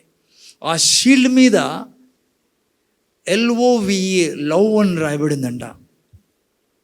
ఎప్పుడైతే ఆ దురాత్మ సాతాను ఏం చెప్పినా పోంది, ఆ షీల్డ్ తగులుతానట్లే లైక్ ఫ్యాన్ గిన ఏదైనా పక్షి తగిలితే ఎట్లా ఎగిరిపోతుందో ఎగిరిపోయిందంట. అది ఎగిరిపోయి పడి శూన్యంలో కలిసిపోయిందంట.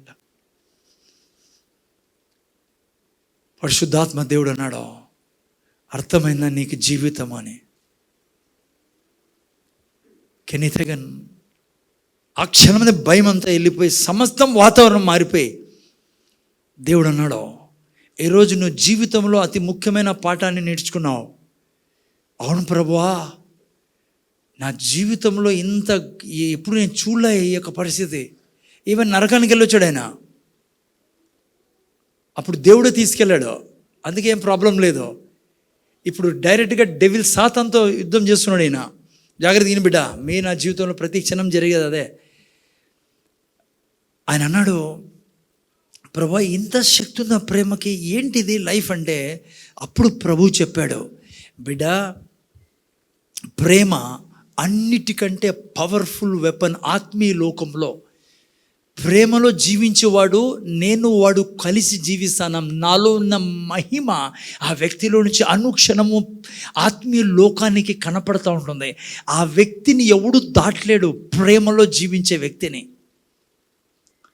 ఆయన అన్నాడు, ప్రేమ లేకుండా ఉండడమంట ఏంటంటే, విశ్వాసంలో ఉన్నావు, నువ్వు వాక్యం చెప్తా ఉన్నావు, కన్ఫెస్ చేస్తా ఉన్నావు, ప్రార్థన చేస్తావు, భక్తిపరుడివి, నువ్వు మంచి బిడ్డవే, కానీ నువ్వు ప్రేమలో జీవించుకోకుండా ఉంటే, ఆయన అన్నాడు, పిస్టల్ ఉన్నట్లే నువ్వు, బుల్లెట్ లేని పిస్టల్. బుల్లెట్లు ఏంటివి? ప్రేమ పిల్లరా. పిస్టల్ ఉండి ఏం ప్రయోజనం బుల్లెట్స్ లేకుంటే? వినండి జాగ్రత్తగా, ముందర చూడండి.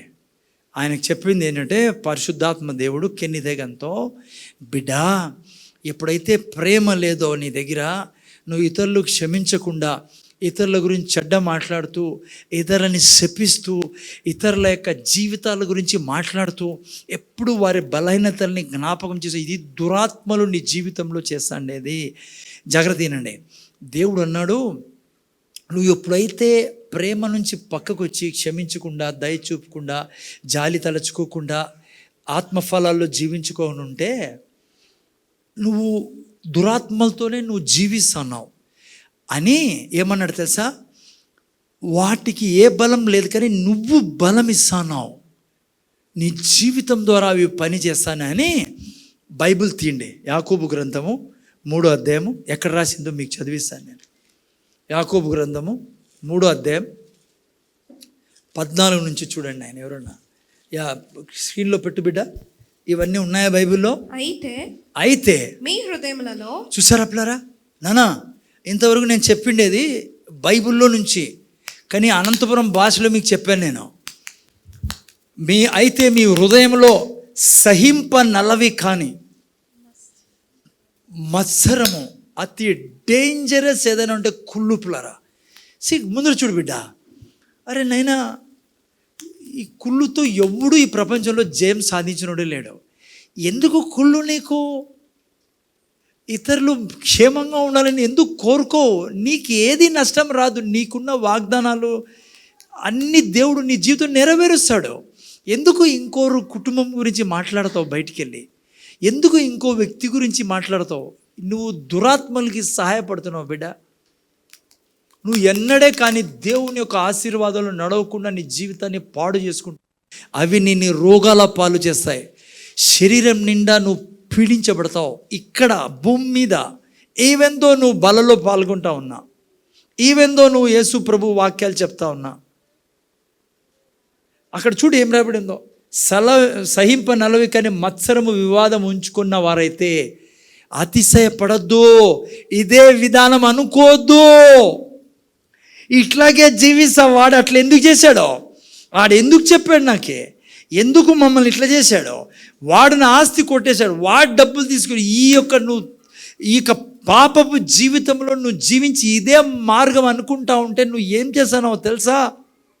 చూడండి ఏం రాబడిందో, అతిశయపడదు, సత్యమునికి విరోధంగా అబద్ధం ఆడొద్దు, ఈ జ్ఞానము పైనుండి దిగి వచ్చినది కాక భూ సంబంధమైనదియో ప్రకృతి సంబంధమైనది. ఈ లోకంలో అనేక మంది అలా జీవిస్తున్నారు, నువ్వు అట్లా చేయకో. ఇది ఎవరి జ్ఞానము?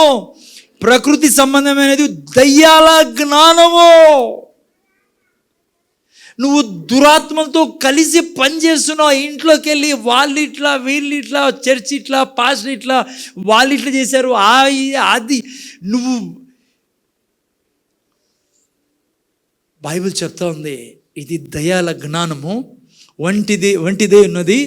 ఏలైనగా చూడండి, మత్సరమును వివాదం ఎక్కడున్నో అక్కడ అల్లరియు ప్రతి నీచి, అక్కడ దయ్యాలు ప్రవేశిస్తే, అదే బ్రదర్ కెన్ని దగ్గరికి పరిశుద్ధాత్మ దేవుడు చెప్పింది, బిడ్డా నువ్వు గిన ఆ క్షణమందు నీ యొక్క ప్రేమ అనే ఆయుధాన్ని ఎత్తుకోకుండా ఉంటే దేవుడు తనలో ఉండి కూడా ఆ వ్యక్తి కాపాడబడేవాడు కాదు. అందుకే ఈరోజు క్రైస్తవులు ఎక్కడ లేని రోగాలు అనుభవిస్తున్నారు. దేవుళ్ళే కాదు, ఎక్కడ లేని ఆర్థిక ఇబ్బందులు, అప్పులు, పీడ, ఏది సక్సెస్ కాదు జీవితంలో. ఏది పెట్టినా చెయ్యి శాపం. మనకు శాపం లేదు, కానీ అటువంటి పరిస్థితుల్లో ఈ మనిషి వెళ్తున్నాడు. నానా బిడ్డ, చదువుతానో వాడు ఏం రాబడిందో, అక్కడ అల్లరి ప్రతి నీచ కార్యమును, అయితే పైన వచ్చు జ్ఞానము మొట్టమొదటి పవిత్రమైన, తర్వాత సమాధానకరమైన, మృదువైంది, సులభముగా ప్రేమతో నడుస్తుంది. పైనుంచి వచ్చే జ్ఞానం. నువ్వు ఇంట్లో భార్యని ఇష్టానుసారంగా తిడతా అంటే నువ్వు అనుకుంటున్నావు నేను రైట్లే, ఇదే విధానం లేని, నువ్వు దురాత్మల ద్వారా నడబడతాండే వ్యక్తివి. నువ్వు ఇతరుల మీద కోపము, క్రోధము, ద్వేషము, అసూయ, పగ పెట్టుకొని క్షమించకుండా నన్ను ఎట్లనే ఈ వ్యక్తి నన్ను ఎట్లనింది అని 10 ఏళ్ళు, 20 ఏళ్ళు, 30 ఏళ్ళ నుంచి వాళ్ళు చేసిన తప్పులు తలుచుకుంటా నువ్వు జీవిస్తా నీ శరీరాన్ని రోగంతో నింపుకునే వ్యక్తిగా మారుతావు. ఇంత గొప్ప దేవుడుండి కూడా నువ్వు అనుభవించలేవు ఆ యొక్క సుఖాన్ని, సంతోషాన్ని. అందుకే ప్రేమ అన్నిటికంటే శ్రేష్టమైంది. ఎంతకాల డబ్బులు నీకో, ఎంతకాల ఆస్తి నీకో, ఏం చెప్తున్నాడు ఆయన? నీ కొరకు బీదగా అయి నిన్ను ధనికుడు చేశాడు. ఆయన నిన్ను దీవించే దేవుడు, నీకు ఇల్లు ఇచ్చే దేవుడు, నీకు ఆస్తులు ఇచ్చే దేవుడు, నీకు సమస్తం ఇచ్చే బాధ్యత ఆయన తీసుకుంటే ఎందుకు ఈడ నువ్వు ఈ భూమి మీద పాపంలో జీవిస్తున్నావు? ఎందుకు ఇతరుల ఆశిస్తావు? ఎందుకు ఇతరుల గురించి మాట్లాడతావు? అసలుకి నీ మనస్సు చాలా జాగ్రత్త పెట్టుకొని, నీ నోరు, జీవితాన్ని చాలా జాగ్రత్త పెట్టుకోవాలి. నేను తగలనీకూడదు పాపము, తగలనీకూడదు కోపము, ద్వేషం. ఏ చెప్పినా నన్ను హెచ్చించే దేవుడు నాకున్నాడు. ఎవ్వడు ఏం చేసుకోలేడు. వాళ్ళని చెప్పుకొని దీవిస్తూ ఉండాలా. మర్చిపోయిన ఆ కల్లో ఆ వ్యక్తి, సరే బ్రదర్కి ఎన్నిదే దీవించడం మొదలుపెట్టాడు. ప్రభా నేను దీవిస్తాను ఆ బిడ్డల్ని. నువ్వు పెదవులు తెరిచి ఇతరుల గురించి చెడ్డ మాట్లాడుతుంటావే, అక్కడిక్కడ పోయి నువ్వు ఏం చేస్తానో తెలుసా? నువ్వు దురాత్మలకి సహకరించి, అక్కడ ఏం రాయింది కిందికి రానైనా 16లో, ప్రతి నీచ కార్యాన్ని నీ జీవితంలోకి తెచ్చుకుంటా ఉన్నావు నువ్వు బిడ్డ. వాడికి తెలుసు నిన్ను నాశనం చేసే విధానం, వానికి బాగా తెలుసు సాతానికి. నిన్ను నాశనం చేయడానికి నీ నోరే వాడు వాడుకుంటాడు. అందుకే 1 పేతురు 3:9 చదువుకున్నాం మనం. దేవుడు నీ ప్రార్థనకు చెవి ఒగ్గలేడు ఆయన. నీ అధికారం చెల్లదో. రక్తం గురించి నువ్వు మాట్లాడు వాని ముందర, నువ్వు వాక్యం చెప్పు. ఎందుకు చెల్లదంటే నువ్వు ఆల్రెడీ వాన్ బెల్ట్లో వాన్ భూమిలో ఉన్నావు, నువ్వు వాని యొక్క బందీ గృహంలో ఉన్నాను. ప్రేమ రిలీజ్ చేసేంత వరకు వాడిని జీవితంలో నుంచి పోలేడు. అంత డేంజర్ పిల్లరా, అర్థమవుతుందా? హలో, దైవజనుడు అడిగాడంటే ఎందుకు ఇంత శక్తి ప్రభు వాళ్ళకంటే, బాబు నీకున్న శక్తి అంతా నువ్వు ఇస్తున్నావు. అయితే నువ్వు ప్రేమ కలిగి ఉన్నప్పుడు ఏమవుతుంది తెలుసా? ప్రేమ షీల్డ్లా మనకు పనిచేస్తుంది పిల్లరా. ముందర చూడండి, జల్దీ ముందర చూడండి. సో అందుకే 90వ కీర్తనలో ఒక మాట రాయబడింది. ఫస్ట్ వాక్యం ఏమో చెప్పండి. మహోన్నతుడు ఎవరు? ప్రేమమయుడు. నువ్వు మహోన్నతుని చాట్లో నివసించడం అంటే ఏమో తెలుసా? ఆ ప్రేమలో అనుక్షణం నివసించడం. అప్పుడు ఏమవుతుందో తెలుసా? 3వ వాక్యంలో మీరు చూసే, వేటగాని ఊరు నుండి ఆయన నిన్ను తప్పించును కదా. వేటగాని ఊరు 1వ వాక్యంలో అది ఉంది. మహోన్నతుని చాట్లో నివసించేవాడు, చూడండి ఏం రాబడింది? సర్వశక్తుని నీడా. హలో, అందుకనే నివసించడం అని రాయబడింది. వేటకాని ఊరు నుండి ఆయన నిన్ను కాపాడును, నాశనకరమైన తెగులు రాకుండా నిన్ను రక్షించును. ఇక్కడ చూడండి ఏం రాయబడింది? ఆయన రెక్కలతో, ఆయన రెక్కలు ప్రేమతో నిండిన రెక్కలు పిల్లరా. బిడ్డ ముందర చూడ, ప్రేమలో జీవిస్తూ ఉంటే నువ్వు అనుక్షణం షీల్డ్తో ఉన్నావు చుట్టూ. నీ విశ్వాసాన్ని దయ్యాలు ఛేదిస్తాయి, కానీ నువ్వు ప్రేమలో బ్రతుకుతావు అంటే పాతాళంలో ఏ ఆత్మ కూడా నీ ఎదుట నిలవనేరదు. అంత పవర్ఫుల్ వ్యక్తివే. ఆ తర్వాత నేను ముగిస్తాను, జాగ్రత్త వినండి. అందుకే యేసు ప్రభు రోగంతో పల్లాయి సృష్టిలో. దయాల శక్తి నువ్వు ప్రేమ లేకుండా కోపము, క్రోధం అవి. అందుకే యేసు ప్రభు చూడండి ఎప్పుడు రోగంతో పల్లా. ఎందుకు? యేసు ప్రభు ప్రేమతో నిండిన వ్యక్తి పిల్లరా. అందుకే ఆయన పెదవుల్లో ఎప్పుడు నువ్వు చూడు నిరుత్సాహపరిచేవాడు కాదు. ఎవరికి చెడ్డ మాట, అక్కడ మాటలు ఇక్కడ, ఇక్కడ మాటలు ఇక్కడ, ఇక్కడ మాటలు ఇక్కడ చెప్పేవాడు కాదు. బిడ్డ చాలు, ఇంకా నువ్వే నిన్ను చంపుకుంటా ఉన్నావు, నువ్వు విషం తాగుతున్నావు, నీ పిల్లల్ని పాడు చేసుకుంటా ఉన్నావు. అన్నం పుణ్యం ఎరుగని పిల్లలు నీ యొక్క నేచర్తో నింపబడతారు కొద్ది రోజుల తర్వాత. కెన్నితేగంతో దేవుడు అన్నాడు, ఏమన్నాడంటే, ఓకే ఆ వాక్యం చదువున్నాను. యేసుప్రభు ఏమంటాడు? లూకాసు వార్త 6:28. నేను కట్ చేయాలి. 6:28, లూకాసు వార్త 6:28. చూడండి యేసుప్రభు ఏమంటాడు. 6:28 కొద్దిగా శపించు వారిని దీవించుడి. ఒకనైనా స్క్రీన్లో పెట్టినాను. 28 మిమ్మును శపించు వారిని. ఇది దేవుని నేచర్, యేసుప్రభు నేచర్. అందుకే రోగంతో పల్లా, అందుకే బెదరికంలో పల్లా. ఆయన కంటే శత్రువులు మీకు నాకు ఎక్కువ ఉన్నారా? ఆయన ఏమన్నా తెలుసా? నువ్వు పుట్టినదే అక్రమ సంబంధం అన్నారు. మనకి ఎవరైనా ఆ మాట అంటే ఎట్లుంటుంది?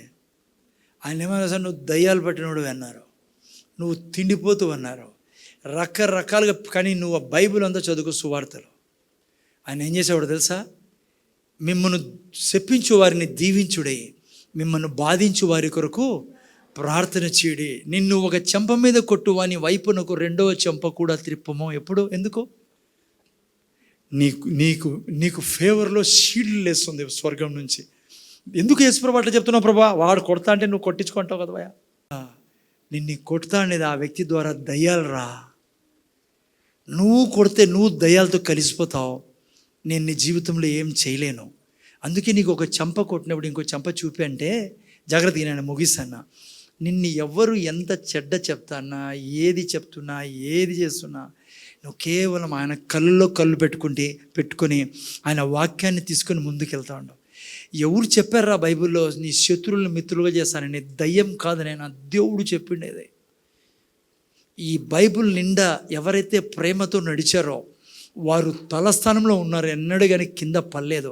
నీకు అనిపిస్తుంది కొద్ది రోజులు నాకు ఎంత హింసిస్తున్నారో. నేను చెప్తున్నా బిడ్డ, వీటి నుంచి చర్చ నుంచి పోయినాక ఇంట్లో పోయి చెడ్డ మాటలు మాట్లాడకరా. వాళ్ళిట్లా వీళ్ళిట్లా వాళ్ళిట్లా చేసిరి వాళ్ళు వద్దు బిడ్డ. నీ కుటుంబాన్ని నువ్వు ప్రతి నీచ కార్యంతో నింపుకుంటావు. క్షమిస్తాండు. ఏది ఎవరి గురించి ఎక్కడ మాట చెప్పకండి. మనస్సు నిండా కనికరం, క్షమించండి వాళ్ళని. నీకు ఎంత అన్యాయం చేసినా క్షమించో. నీకు న్యాయం చేసే దేవుడు ఉన్నాడో. ఎంత అవమాన పాలు చేసినా నీకు చెడు ఎవరు బయటికి పోయి చెడ్డ మాట్లాడదు బిడ్డ. ఇంట్లో కొట్లాడుకోద్దండ్రా. భార్య భర్తలు వింటానరా? వద్దునానా. నీ భర్త ఎప్పుడు మారరా ఆ విధానంలో. నీ భార్య మారదు బిడ్డ. నీ పిల్లలు ఎన్నడే మారరు, ఎప్పుడు మార్పు రాదు మీ జీవితాల్లో. ప్రేమతో తప్ప ఇంకా ఏదీ లేదు మన జీవితంలో జీవించడానికి. అర్థమవుతుందా? ఆ రోజు తర్వాత కెనీతేగన్ జీవితంలో ఎప్పుడు ప్రేమని అనుక్షణము ఆయన వెతుకుతూ ఉంటాడంట మనసులో. ఎవరికన్నా గురించి ఏమైనా చెప్పానా, క్షమించకుండా ఉన్నానా? కొన్ని పాయింట్ నేను చెప్తాను మీకు ముగించే ముందు. జాగ్రత్త పిల్లరా, తన మినిస్ట్రీనే మారిపోయిందండి పిల్లరా. మీకు తెలుసా ఈరోజు చర్చెస్లో ఎందుకు రివైవల్ లేదో, కుటుంబాలు ఎందుకు పోయడం ఉందో? ప్రేమ లేకపోవడమే. ఒక సాక్ష్యం చెప్పాడు ఆయన. ఒక చర్చిలోకి వెళ్ళాడు ఆయన, ప్రీచ్ చేస్తా అన్నప్పుడు పాస్టర్ వచ్చి మళ్ళీ కలిశాడు. అయ్యా, మేము ఎంతో కోరుకుంటున్నాం రివైవల్ రాల మా చర్చ్ ద్వారా అని కోరుకుంటా ఉన్నాం, శ్రమ పడుతున్నాం, ప్రార్థనలు చేస్తున్నాం, అన్నీ చేస్తున్నామయ్యా. మా సంఘంలో రివైవల్ రాలేదు, ఆ సంఘం ద్వారా రివైవల్ రాలేదంటే ఆ కెన్నితేగ నా పాస్టర్తో చెప్పాడు, ఎక్కడ ప్రేమ లేకుండా ఉంటుందో అక్కడ పరిశుద్ధాత్మ పనిచేయడు బ్రదర్. మీరు ఎంతైనా ప్రయాసపడండి. ఆయన చెప్పాడు సంఘానికి ప్రేమ గురించి చెప్పండి అని. ఆయన నెక్స్ట్ సారి పిలిచి చర్చి పాస్టర్ ఆయన వెళ్ళిపోయిన తర్వాత సంఘానికి ఇప్పుడు మీకు చెప్పిన మాట చెప్పాను నేను. మీ కుటుంబం కానీ సంఘం కానీ రెండు వర్ధిల్లాలంటే ఎప్పుడైతే ఆ పాస్టర్ ప్రీచ్ చేశాడో సంఘానికి ఇది విషయాలని, మీరు ఎన్నెన్ని విషయాలు ఆ సంఘంలో ఒకరికొకరు క్షమించుకొని ఇక్కడి నుంచి అలా జీవించకూడదని నిర్ణయం తీసుకున్న తర్వాత ఆ సంఘంలో పెద్ద రివైవల్ వచ్చిందండి పిల్లరా. నేను మీకు అడుగుతున్నా, ఎన్ని సంవత్సరాలు అయిపోయింది, ఏం సాధించాం ఆ మార్గంలో? ప్రేమ మిమ్మల్ని నన్ను వెలుగులో నడిపిస్తుంది బిడ్డ. కొన్ని విషయాలు చెప్పి నేను మళ్ళీ బలలో తీసుకెళ్తా. ఏం చేయాలా ఇంక నుంచి? నేను సిరీస్ తీసుకున్నప్పుడు ఇంకా డీటెయిల్గా వస్తాం, ఓకే? చూడండి, అందుకని మీరు నేను ప్రార్థనలో ఎప్పుడు కూడా పొద్దున్న లేస్తూనే ఒక 5-6 పాయింట్ నేను మీకు చెప్పి ముగించాలని ఆశపడతాను. When you wake up in the morning, first నువ్వు కళ్ళు బెడ్ మీద కళ్ళు మూసుకొని పరిగెత్తదు, లేచి చెప్పేది చెయ్యి, ఇక్కడి నుంచి అన్న గట్టిగా ప్రభుతో చెప్పు. ఏమని చెప్పాలా? Father today I walk in love. ఆయన కెనీతేగని చెప్పేది, ఆయన జీవితంలో చేసేది నీకు చెప్తా అన్న. అందుకే ఆయన అంతా గొప్పగా దేవుని ద్వారా వాడబడ్డాడు. గొప్ప రెవల్యూషన్ నాలెడ్జ్తో పవర్ఫుల్గా. తలనొప్పి కూడా చూడలేదంటే ఏం ఎంత ఆశ్చర్యం చెప్పండి. ఎందుకంటే బైబిల్ అబద్ధం కాదు బిడ్డ. బైబిల్లో రోగం లేదంటే రోగం లేదు, అంతే. ఓకేనా? ఆయన అంటాడు పొద్దున్న లేచి ఏం చెప్పాలంట? ఐ వాక్ ఇన్, నేను ప్రేమలో నడుస్తాను తండ్రి. నేను అడ్వాన్స్గా ఇప్పుడే క్షమిస్తాను అందరినీ.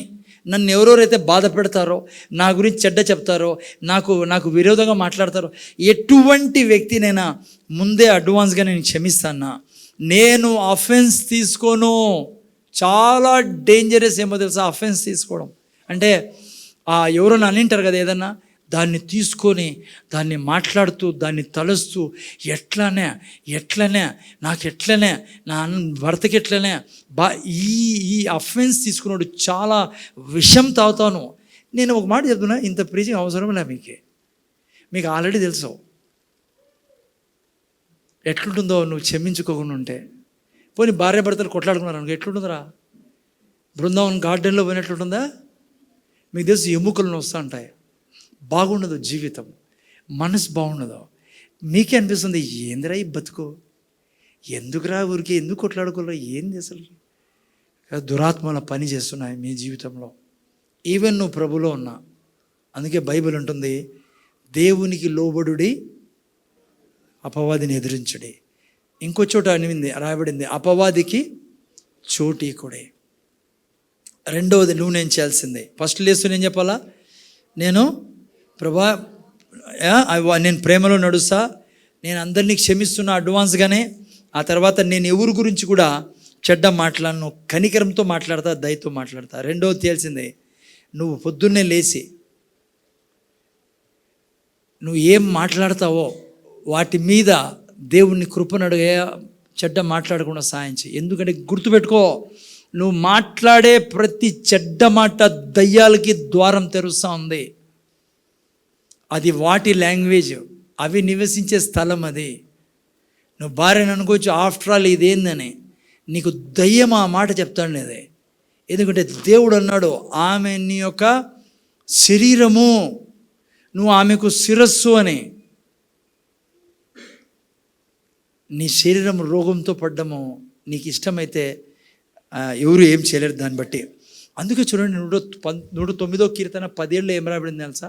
తెలుగులో 109వ కీర్తన 10, ఒక వాక్యం చదవనాడు. 109వ కీర్తన శపించుట. చూడండి ఏం రాబడింది? శపించుట వానికి ప్రీతి గనుక. 17 నుంచా? 17వ వాక్యం తెలుసు, స్క్రీన్లో చూడండి. 17వ వాక్యం ఏం రాబడి? శపించుట వానికి ప్రీతి గనుక. నువ్వు అట్లా దానివి. ఈవెన్ భార్యలు తక్కువ కొంతమంది, ఇది కూడా మళ్ళీ వన్ సైడ్ అయిపోతుంది. నువ్వేం పెద్ద మంచోడువా? ఏం జరుగుతుందో తెలుసా మీ ఇంట్లో? శపించుట మీకు ప్రీతి గనుక. అది ఎవరి మీదకి వచ్చిందంట? చూసారా? అది వారి మీదకి వచ్చి ఉన్నది. దీవెనందు వానికి ఏం లేదంట, ఇష్టం లేదు కనుక అది ఏమైందంట, అలా దూరమైంది నీకు దీవెనలో. అరే ఇన్ని దీవెనలు ఉన్నాయి కదా, ఎందుకు దూరమైనాయి? ఎందుకంటే నీకు శపించుట ప్రీతి అయిపోయింది కాబట్టి. ఆ తర్వాత కింద అంటాడు, పైకెత్తనైనా తాను పైబట్ట వేసుకున్నట్లు వాడు శాపమును ధరించింది. నేను చూసారా మీరు? హలో, రోడ్లో పోయి చూడండి. హలో, నోరు తెరిసే శాపం, నోరు తెరిసే ఇంకొరకు చెడ్డ, నోరు తెరిసే ఆ రాజకీయ నాయకుని చెడ్డ, నోరు తెరిసే ఆ సినిమా గురించి, నోరు తెరిసే వాళ్ళ గురించి, ఇంకా ఏది ఇష్యూనే లేదు. దయ్యాలు ప్రబలాల మనిషి. ఎవరిది భూమి? మనుషులది. మీ బాగా వింటాన్నారు ప్రతి శుక్రవారం. మనిషి ఏం చేస్తాడు? తన నోటితో అధికారం ఇస్తాడు దురాత్మలకి. ఈ భూమి అట్లాది, ఈ పట్టణం అట్లాది, ఇక్కడ నీళ్లు బాగలేవు, ఇది ఊరు బాగలేదు, ప్రజలు బాగలేరు, శాపం.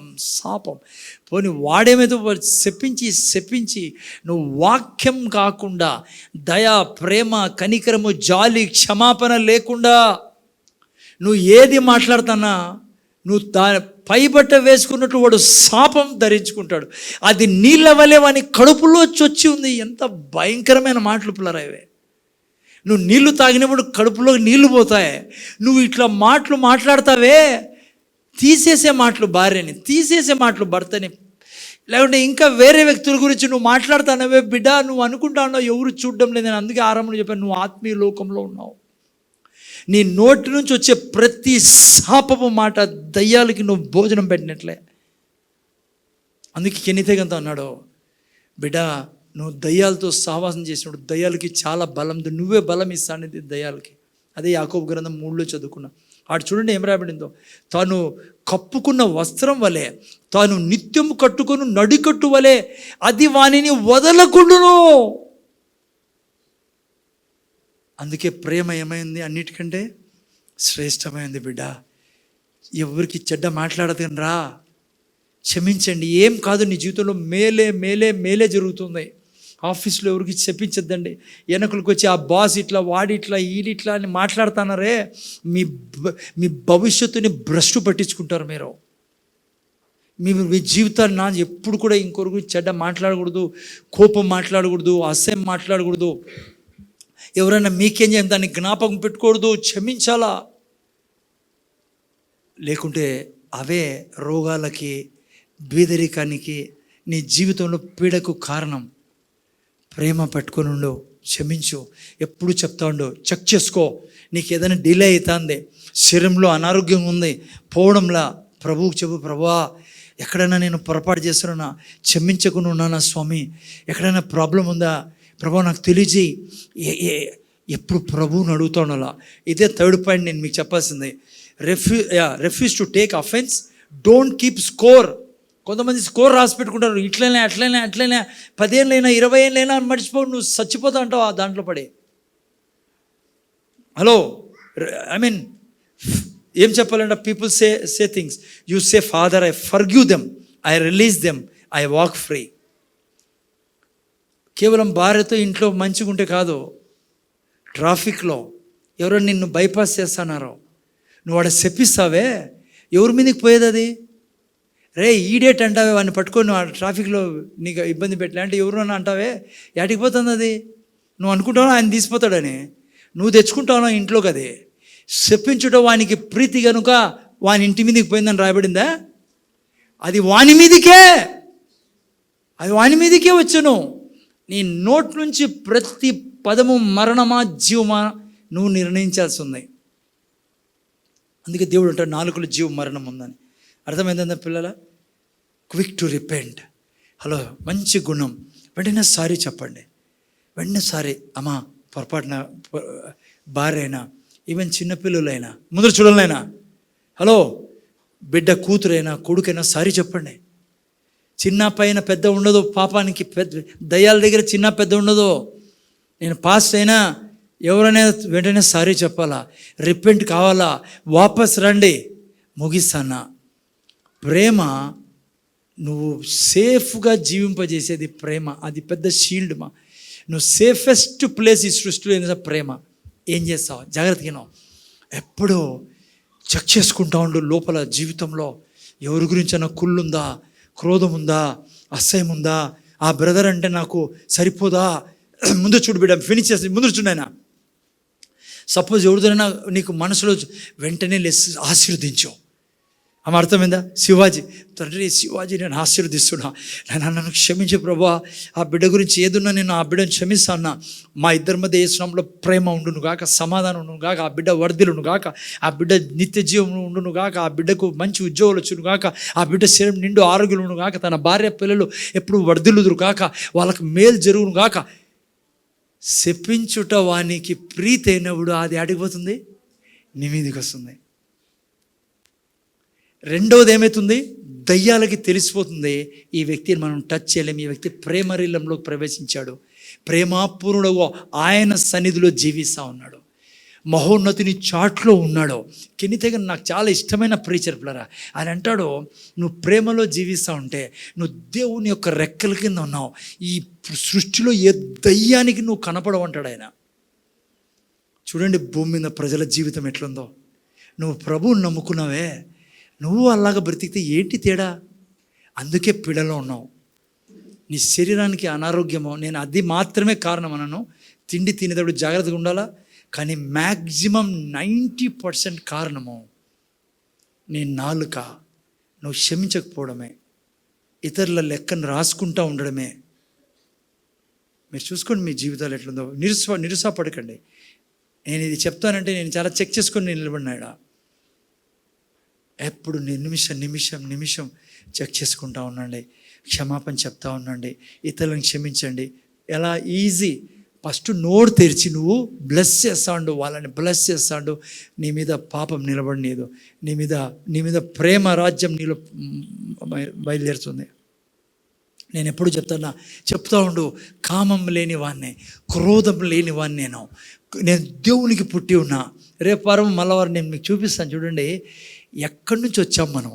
నీకు అర్థమవుతుంది ఎందుకు దయ్యాలు నువ్వు నేను పట్టుకోవాలని కోరుకుంటాయో, నేను వాడుకోవాలని కోరుకుంటాయో. ఈ సృష్టిని బాగు చేసే బాధ్యత దేవుడు నీ చేతిలో పెట్టాడు. నువ్వు రెండో ఆదాము కన్న బిడ్డవే. అందుకే ఎట్టు తిరిగి వాళ్ళు నిన్ను వాడి స్వాధీనంలో పెట్టుకోవాలంటే వాడికి తెలుసు నీలో కోపం రేపాలా, నీలో అసహ్యం రేపాలా, కుళ్ళు రేపాలా, నువ్వు నీచంగా మాట్లాడేటట్లు చేయాలా, నువ్వు శపించేట్లు చేయాలా, వాని రాజ్యంలో నువ్వు ప్రవేశించాలా. వాని రాజ్యంలో నువ్వు ఉన్నావు కాబట్టి వాడిని ఎప్పుడు నువ్వు జయించలేవు. అవే నేను జయిస్తా అంట ఎప్పుడు. ఓకే, సో ప్రేమ సిరీస్ తీసుకున్నప్పుడు ఇంకా డీటెయిల్గా వెళ్దాం. ఇప్పుడు ఇది చాలు, బలలోకి వెళ్తున్నాం. చర్చ్ గురించి నేను చెప్పా. చాలామంది మీరు ప్రార్థనలో అన్ని విధాలా సహకరిస్తున్నారు సంఘానికి. దాంట్లో నో డౌట్ ప్లేరా. నాకు తెలుసు మీరు అంతా ప్రభు కొరకు బ్రతకాలని దేవుణ్ణి ప్రేమించేవాళ్ళు. ఇంతవరకు సంఘం గురించి, దైవజీవనుల గురించో ఇక్కడ ఉండే వాళ్ళు ఇంతవరకు మాట్లాడారేమో. ఇక్కడి నుంచి వద్దు, ప్రేమతో ఉండండి. మీరు ఇంకోరి యొక్క లెక్క తీసుకోకండి, మీరు ప్రేమతో ఉండండి. అర్థమైందా? జీవితంలో ఇంకెప్పుడు కూడా ఇప్పుడు క్షమిస్తాడు దేవుడు. ఓకే, తను ఈరోజు మీరు విన్నారు కాబట్టి ఇంకొక తర్వాత కూడా క్షమిస్తాడు. కానీ దాంట్లో దూరకండి. క్షమాపణ ఎప్పుడు ఉంటుంది కానీ దూరకండి దాంట్లో. ఓకే, బలలో పోకముందు ఒకసారి ముందు నిలబడదామా మనం